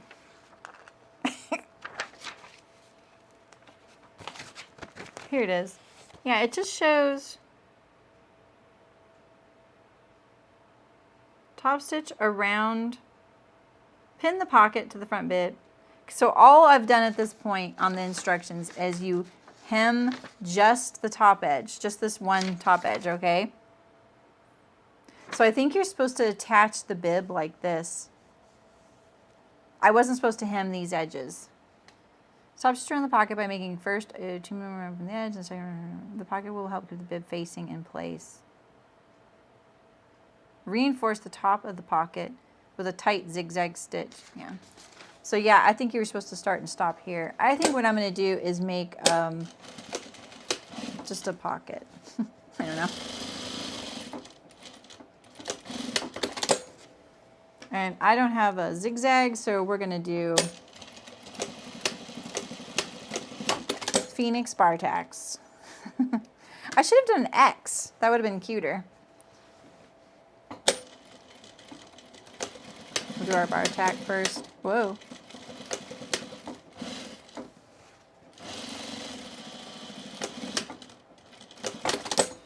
And it'll just be a little pin pocket. No, it's, you know what, Shim, it's not. I almost sewed it upside down. No. That's not a weird question. Yeah, it looks like it's all there. Yeah, so now we have a pin pocket. It's not a weird question. I was going to sew it that way, and then I think maybe Rachel said that's your pocket's upside down yesterday, or a couple days ago. All right. So now we're at the casing phase. So we're going to put this inside the overalls, right? Okay, got them inside the overalls. We're going to put it right sides together. There is a 3 centimeter seam allowance, which is like 1.2 inches or a little less. I'm going to look at maybe doing a little more right here, because 1.2 would be like right here. I think what I'm going to do is drop this down a little bit, the bib, and then do my 1.2, and then when this comes up, that'll be more centered. So if we wanted a centered casing, like we need to be able to get the machine to the side here.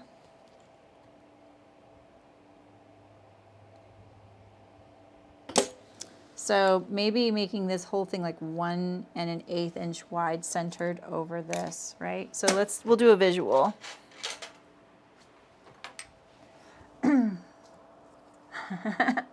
The leak would have to be after it comes out of the well. I know. Yeah. I know. My problem is, like, you don't have a meter on a well, right? You don't have a water meter to tell you, okay, everywhere the water's shut off on the property, but the meter's still running, you would know you have a leak, you know, and I don't like that kind of unclear guesswork, especially when it comes to water, you know.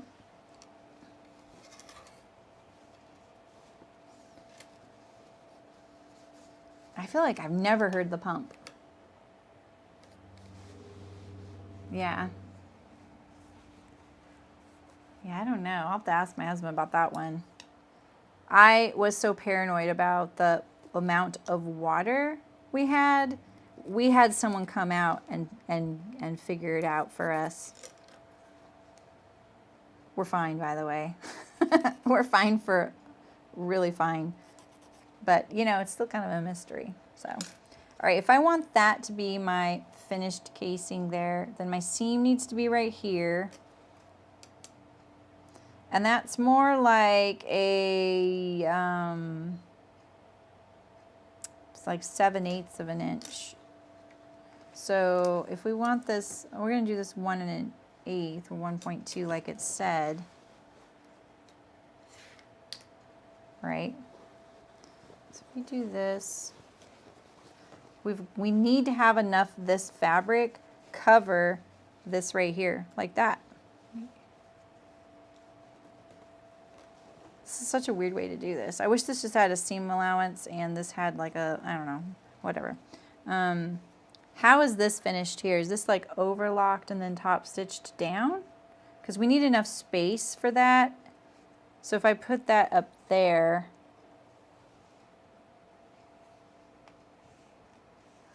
that would be enough, I think.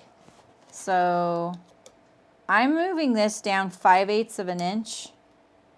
So it's more like 1 3/8 inch seam allowance, but I'm moving the bib down too. That's what I'm wondering, Pam. I want to see if we can do that. We have too much irrigation on our property and we have a pond. The pond right now is leaking. So it'd be nice to know, you know? Just nice to be able to keep track of that kind of thing. I want to protect our water. I'm a long-term gal, you know?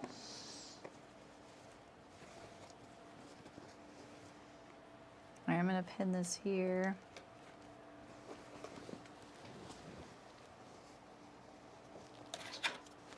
And I'm going to pin it here. 5/8 down, like that. I'm not sure how you'd get this to fit over that if you didn't do this. So this is my guess, right? So then when we have this seam right here, and this goes over like that, and then you have your casing. I wouldn't probably have trimmed off all that on the pant. Remember I trimmed off 3/4 of an inch today on the rags? Well, let's start here. So if I'm doing 5/8 there, and we want this to be, it's like more like 1 3/8.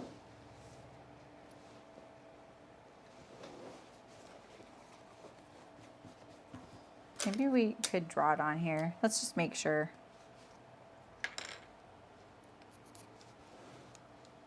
You know what I mean, jelly beans?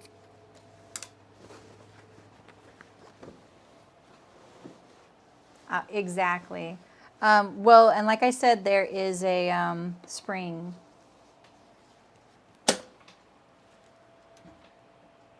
Yeah, that's what I'm thinking, Pam. And that's why I said that. I was like, well, I've never heard the pump, and it's so far away. And our well is really deep because he had it drilled much deeper than was necessary. And there are people in the valley running out of water. And that's why I was a little worried. I knew we had it checked before we bought the place and everything, but it is my first time living on a well. I'm not new to the idea, but I've never lived with one. So I figure being proactive is smarter because, you know, if you run out of water, there's not much you can do about that.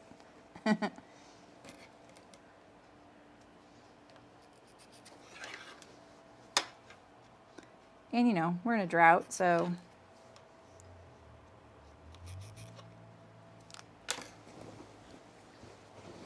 the shame is like so many people who have wells that are in a drought area, they aren't beholden to the same restrictions. No one can enforce restrictions on them. But if their water ran out, they'd be out. You know? What part of the country do you live in, Pam?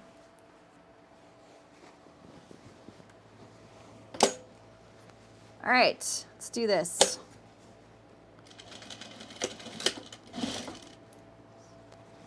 Hope I calculated this right.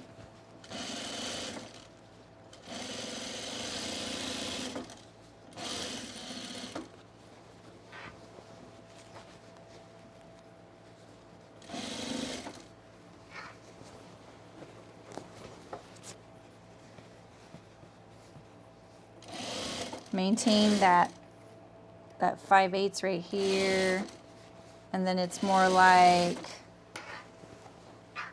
another 5/8, or more like, it should be like more like 3/4, you know?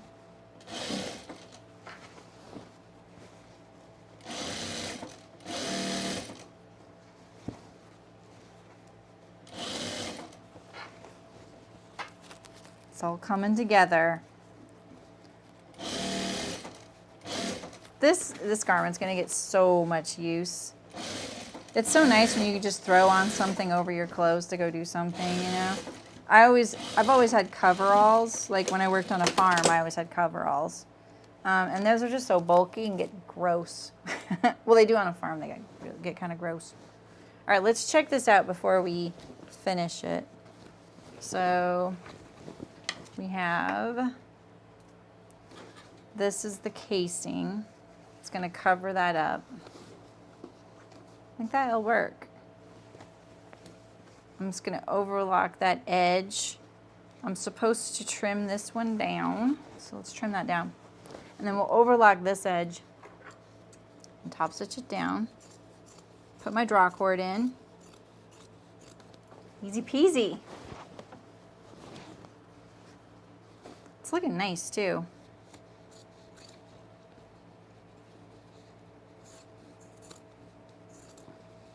I used the markings for the eyelets, by the way, that they came on the pattern. So I'm not sure why it didn't feel like that would be enough. Maybe it's more like, for me, it doesn't feel like I could get by the eyelets with my machine. And if someone's using maybe smaller eyelets, like for a regular draw cord, so if you're using like a draw cord, I'm using a twill tape. But if you're using like a regular draw cord and it goes through a smaller eyelet, your machine's probably gonna go by it a little easier. When I cut things like this, you should really cut it like this. I was like the whole time going, this feels terrible. This is why. When you cut stuff like this, cut it like this, with the longer side toward you. That way you don't accidentally cut this longer side. Like this is my casing, I can't cut that thing.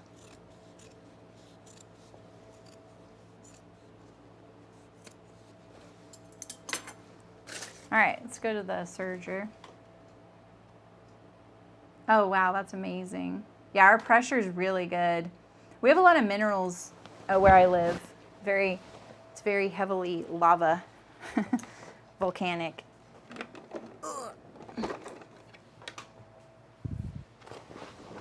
So I'm gonna serge this with the wrong side up so that the nice side of the serging is gonna show when I go to top stitch it down.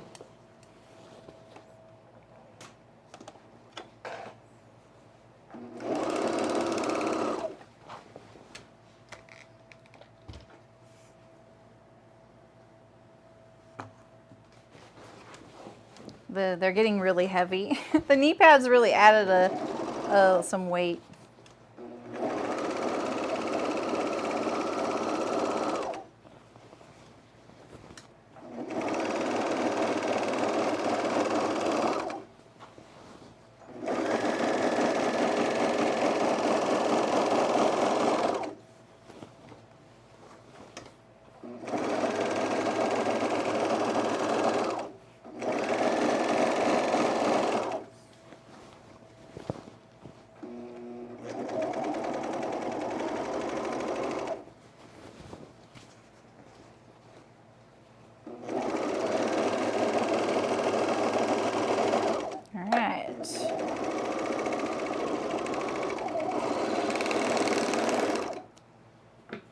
I don't feel like my casing was very consistent in width, even though I marked it. So we'll see. Let's take that tail and we'll tuck it in here.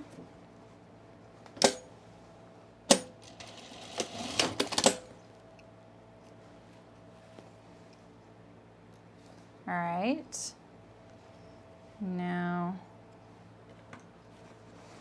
I think what I'm gonna do is top stitch the bottom of like the waist seam right here.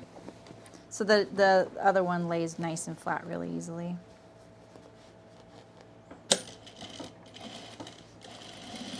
I'm also going to put my twill tape in there before I seal it because I can't use a loop turner to pull it through. Look at that. See, I can get by my eyelets nice. And even using a safety pin for something like this would probably be a little hard with the eyelet hole. So if I put it in there first, I won't have to worry about it. My stitching on that side. Remember when I did my underarm of my bib? I'm so glad I did because I forgot the side seams of the overall are too. And look at that, they line up really nicely. Yeah.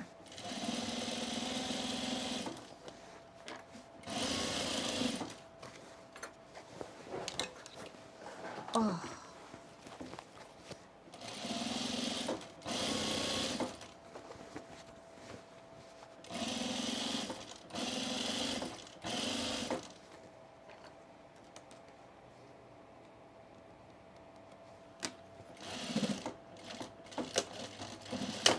All right. So then the casing. Let's see if I have two pieces here. Kind of hoping the one will work. It's definitely long enough to go around me. So let's poke this through.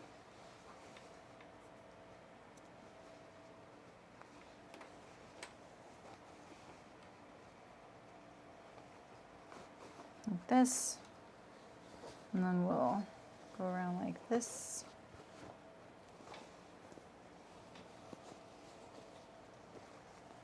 Oh, straps, man. Maybe I could tether these out of the way because they're so annoying. Yay. Nice, Terry. How was Mexican? What'd you get? My favorite. Definitely my favorite. That is like regular food to me. Like, meaning like that is everyday food is Mexican food. I can make like 20 different meals out of, and they would be all different using the same like 8 ingredients. Beans, some sort of tortilla, shell, tortilla, whatever. Cilantro, pickled red onion, sour cream, maybe cheese, maybe not. Tapatio, not Tapatio sauce, Valentina sauce. Did I say cilantro? I did. Oh, and roasted sweet potato. Like those kinds, that is like, I can grill a quesadilla with that. I can make tostadas, tacos, bowls, brown rice sometimes gets thrown in there. Like those, that is my food. It's not like traditional Mexican food, but I eat it like that a lot. Okay, so I think what I'm gonna do is put my draw cord in here. I'm gonna shove it down and I'm gonna pin it out of the way from the right side, like that. Just to make sure it doesn't get caught in the stitching, Anna. Oh, you're juicing, nice. I bought this green juice at this store I hadn't been to before, like in a jar. And it is the pulpiest juice I've ever drank in my life. And I don't mind green juices, it's fine, but there's like, it's more pulp nut than juice. And so I've been straining it and I can't even strain it. Like it's too thick to strain. It was becoming just this gelatinous glob of pulp. I was like, okay, now you're becoming unappetizing. Don't think I'll buy it again.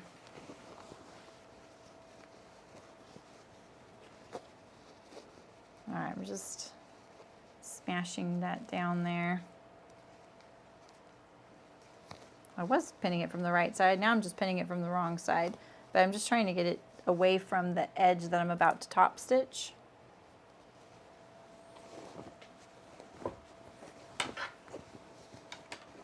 And then let's just fasten these two together so they don't go anywhere. You know, like get sucked back in.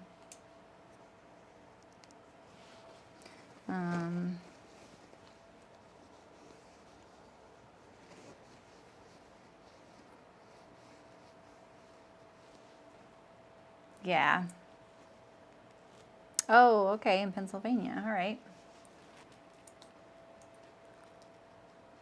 Oh, was I so married? Oh, okay. You lived in Maryland all my life. Oh, okay. Oh, nice. I was, Eliza, and I just forgot. It'll be okay. I just really want to get I'm just pinning this down at the base of the casing. I'm not trying to pin the edge of the casing. This doesn't really matter. As long as my pins are going to stay out of the way when I go to sew, you know? Because it's this twill tape, I'm a little concerned that it would get in the way of my edge of my casing here. So for a draw cord, I wouldn't worry about it. The draw cord's good. It would create like a little lump and I would be able to really feel it. I could push it around inside there, but this I won't even be able to feel once it's laying flat. Okay, we're back at the beginning. All right, let's do this. I'm going to sew from the side because I'm using the top stitch thread. And I need this to move out of the way. Okay.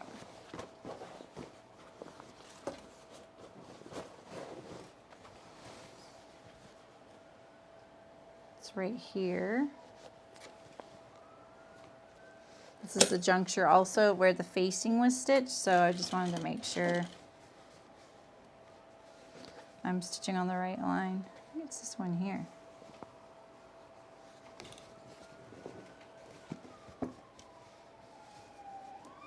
Here it is.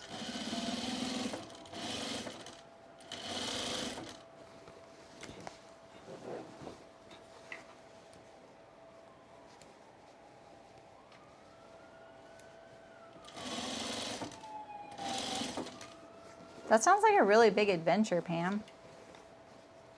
I mean, that's a completely different climate and part of the world.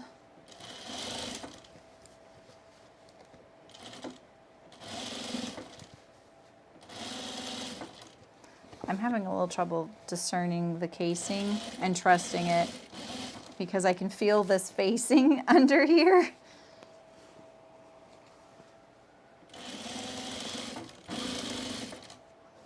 Should have marked it.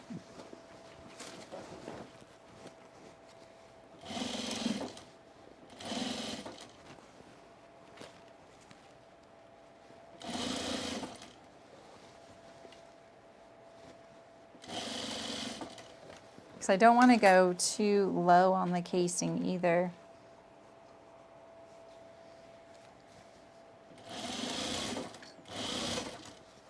Okay. Right here at the front.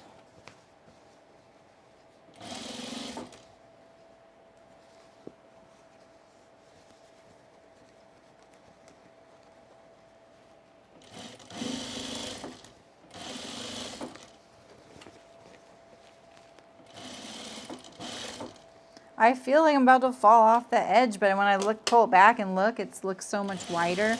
I think it's just because of the difference of thicknesses between feeling the twill tape in there and feeling the facing around the bib. So let's just check it out. Oh yeah, look, I almost fell off right here.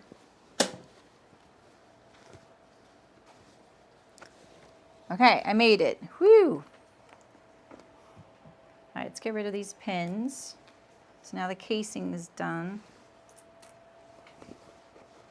All that's left is the Velcro and the hems, right?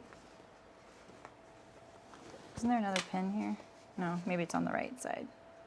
Let's get rid of the back stitch. Yeah, here we go. Looking legit. Let's check them out. I'm excited.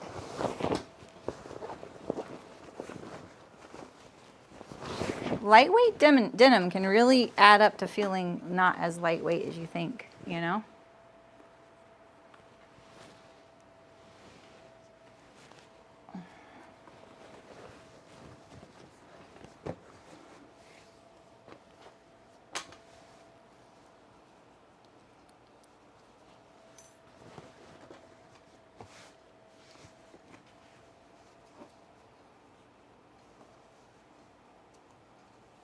Tie knot. I don't have eyelets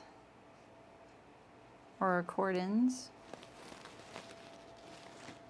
What I do is usually pull little knots like this really tight towards the end.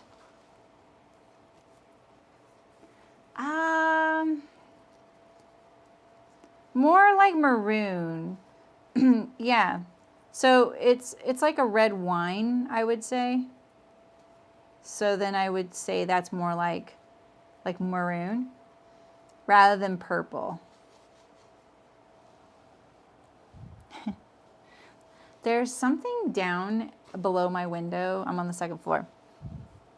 There's something down right there in the leaves that the crows and the squirrels have been really into lately. And there's a lot of leaves left over from like fall and stuff. But every day they come and they dig in this little spot. And I have the window open down here so I can hear them. It's really funny.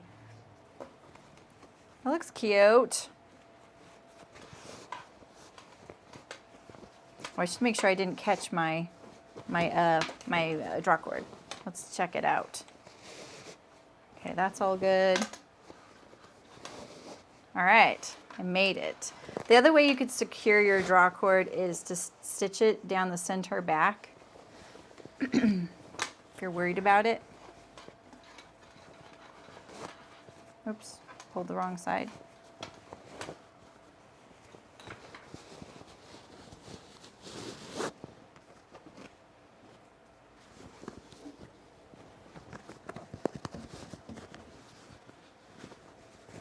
Okay, looking cute.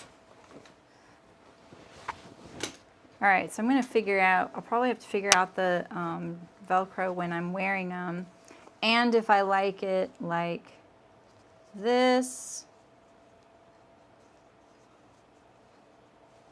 you know, or like this.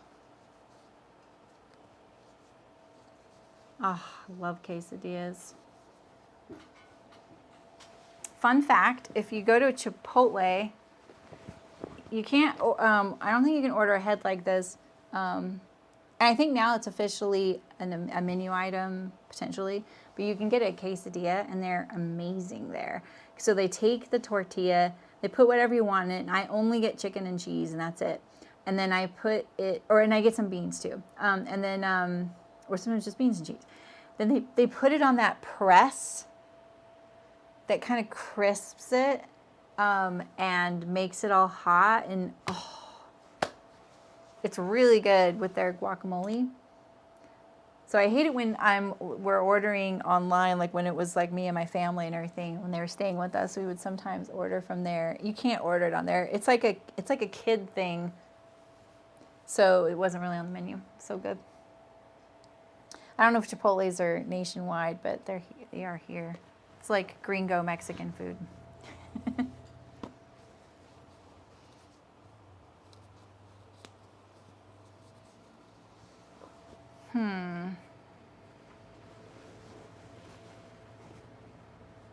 What do you guys think? I like them. I like them a lot.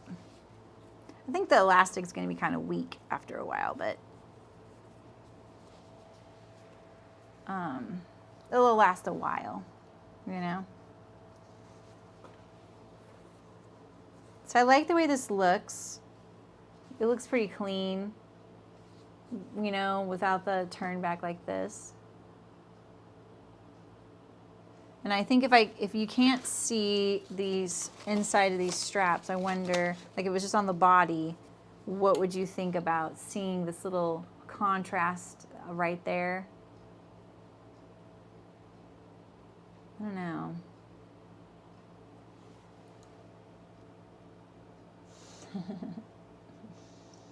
You know, Shem, I feel like I get like this very often, and I don't know what to do about it because I obviously, I have felt this way so many times where I get to this point where I'm like, you know what? I don't want to buy any more patterns. I just want to draft patterns. And I get to that point and then I kind of dial it back, right? Because what are my aims? You know, my aims are to help people. And drafting is not for everybody. And it doesn't help everybody. It helps people who want to draft or who have that kind of inquisitiveness to be interested in maybe like checking out how things would go together. But at the end of the day, if you really want to get into home sewing, it's going to be so beneficial to learn drafting, and then you can just make what you want. That's true, Eliza. Yeah, I'm sure, Nancy. So, but the thing is, Shem, I get there I'm so there, like I just don't want to really, I think these are cute. I think this is an adorable pattern. I don't know if I would have come up with this, you know, the drawstring waist, you know, like I didn't think of that as being something I would want on overalls, but then I started thinking about like how appealing that is to kind of keep your overalls cinched to you so that they're not hanging below, you're rubbing your inner legs. So, I think like, yeah, maybe I could have drafted something I really liked and everything. I mean, I drafted Michael's, you know.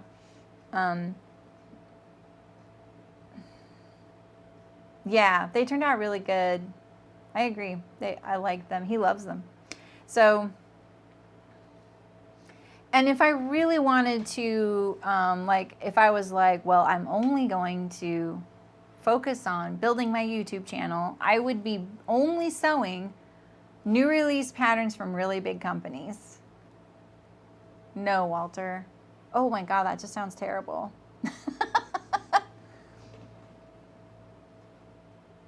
You might be able to freeze it because they have this like fake guacamole and frozen taquitos that I grew up on. That's just not it, you know.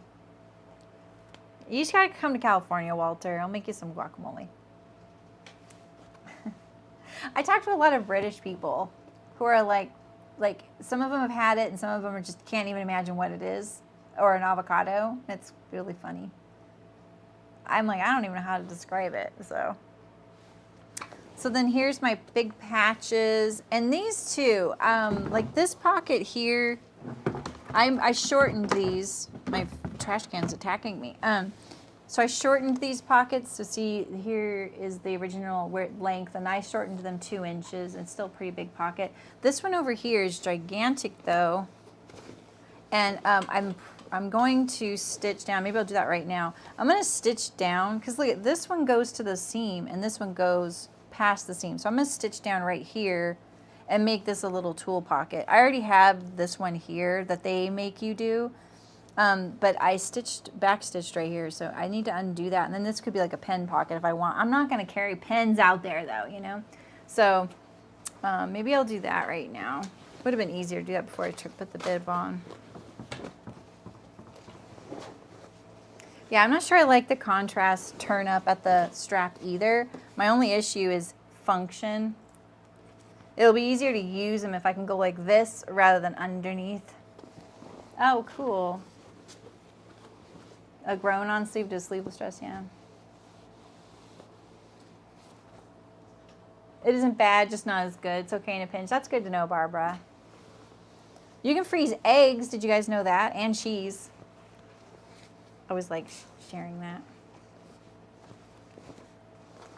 You don't just throw the egg in the freezer though. So you have to crack it into a container, and then I like just kind of stir it a tiny bit, and then I freeze it. And they're great for baking. You'll never know. Like, it's totally fine. So if you're in that, oh man, we just got chickens and now they're laying eggs, and yikes, how do we use all these eggs? You can freeze them if you bake a lot. They're really great.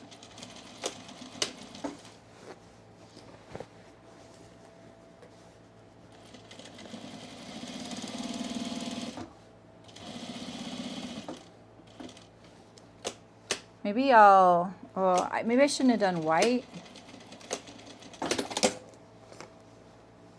It kind of looks like it's floating. Maybe I'll go over so it'll look like a little pocket on the side there.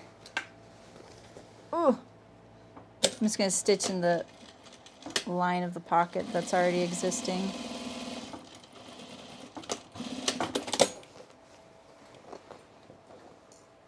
Raw eggs.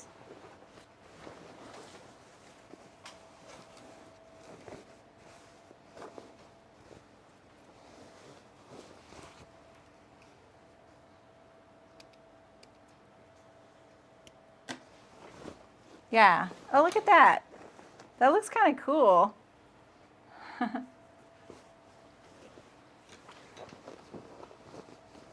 Oh no. Did I catch something? Oh no, I was just feeling the pocket. Okay. I thought I caught something when I did that. And nope, everything's good in here. Yay, I'm excited. Get rid of some threads.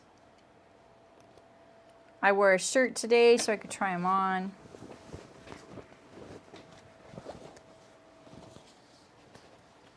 Oh, I do have a tip with avocados. So, you know, remember when I made wax food wraps?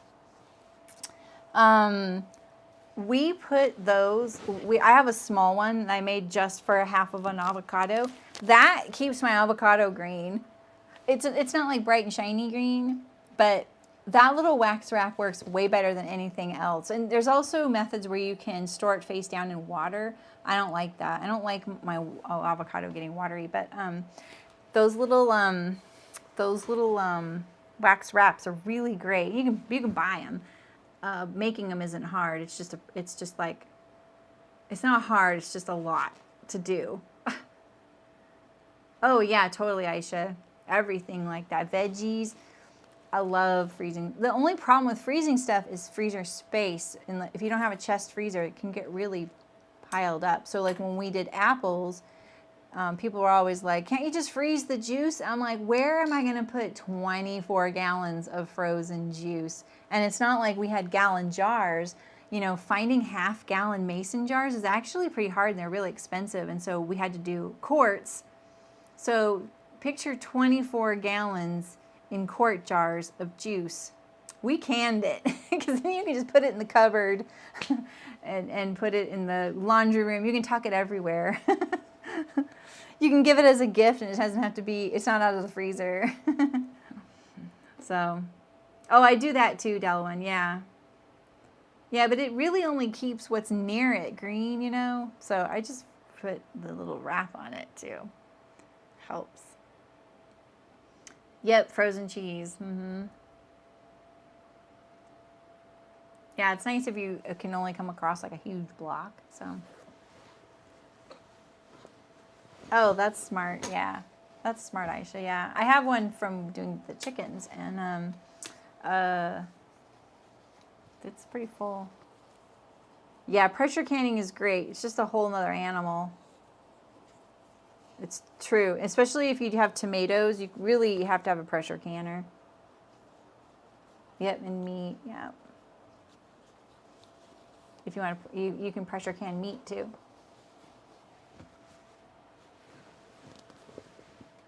It looks pretty cute. Oh, green, yeah, right. I know, and they have those like French ones. Terry, have you seen those? Yeah, I know about the core thing, the pit, but it's not the same. I'm telling you. You still have to get you some of it. Could you run it through a blender? What through a blender? What pulp? Oh, are you talking about the green juice? I think you're further back in the chat or the video. No, I can't. It's already like just pulp. All right, guys. Oh, here's the back. What do we think of the back? The back looks kind of plain. I mean, it has a big old patch on it, but you know what I mean? It is kind of plain. They're really heavy. So then I have my back pocket, and then here's the little tool pocket I just put on, right? And then I have knee pads in here, remember? Should we look at them real quick? Because they look kind of cute. Some knee pads in here that are quilted. Yeah, and they have the, what are they called? They have the orange gasket, and then they have the, like, clip. You would have lowered the patch placement. Like, maybe down here. I could see that. I still could. But it looks so nice. No stitching showing on the inside. Yeah, elderberry. I haven't had that. In our area in Northern California, we have blackberry and huckleberry. And shoot, there's one other wild berry. That's Marionberry. Those three are the kinds you see, like Northern California, Oregon, Washington. Really good. Oh yeah, Terry, those are pretty cool because you can replace that gasket, and so and since the gasket is made from rubber, that's a renewable resource. You know, so then you don't have to replace the little disc lid all the time. But they're expensive. They're an investment. They're nice too, though, because when you open it and it's like all intact. Yeah. Well, it's my burger day. I have a Zoom at 4, so I'm going to get going. This was a pleasure to sew with you. I'll do the, I'm going to figure out the hems and the Velcro placement. Sorry, I have to try these on for those. Now, Walter, I didn't really know that until the panini happened and people were like bulk buying stuff, and then they were like, oh, you can freeze cheese. Like, we could only find cheese that was this huge block, and we were like, we don't eat this much cheese. And so we looked and we were like, oh, we can freeze it. We didn't know that either. I will say my husband, when he gets pizza, I'm not a big fan of pizza at the place, but when he gets it, he puts it in the freezer and then he bakes it to eat it, and it's amazing. Yes, I do. Thank you, Michael. I'm almost done. There's the patootie. Do you like my overalls? They're not so bright. You won't have to be embarrassed to be seen with me out in the yard, you know, with the quail. Red currant jam, 50 jars. Ooh, that sounds good. I would. Whoa, my chat lagged. I saw it. Okay, thanks. Yay. He's so good. So good to me. Yeah, you know, Margie, have you heard of the Gathering Apron by So Liberated? It is specifically made for gathering things like eggs or produce, and you put it in the apron. It's got these huge pockets. It might be a little bit big for berries, though. But you could line them in like a laminated cotton so that they wouldn't stain as bad. It'll definitely stain eventually. We use a yogurt cup, a big yogurt cup with a string on it, and we put it around our neck, and that's what we pick blueberries, blackberries especially in.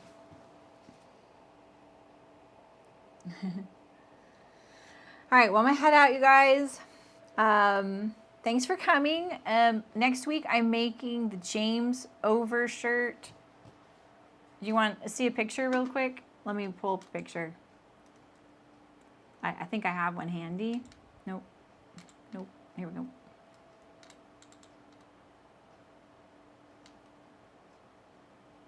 Okay, so, I'll share my screen. Me and my computer. So this is the James shirt by Ready to Sew Patterns. It's very limited sizing. I apologize for that. It's got two views, so if you look at it, there's one with the angled pocket and one with a kangaroo pocket like she's wearing. It's loose. It's a drop shoulder. It's got the like slit placket with the collar. So it's, but the pocket, and do you see also the chest pocket? You can barely see it on her. It is only on the inside. So you reach inside through the neck and then put something in the pocket.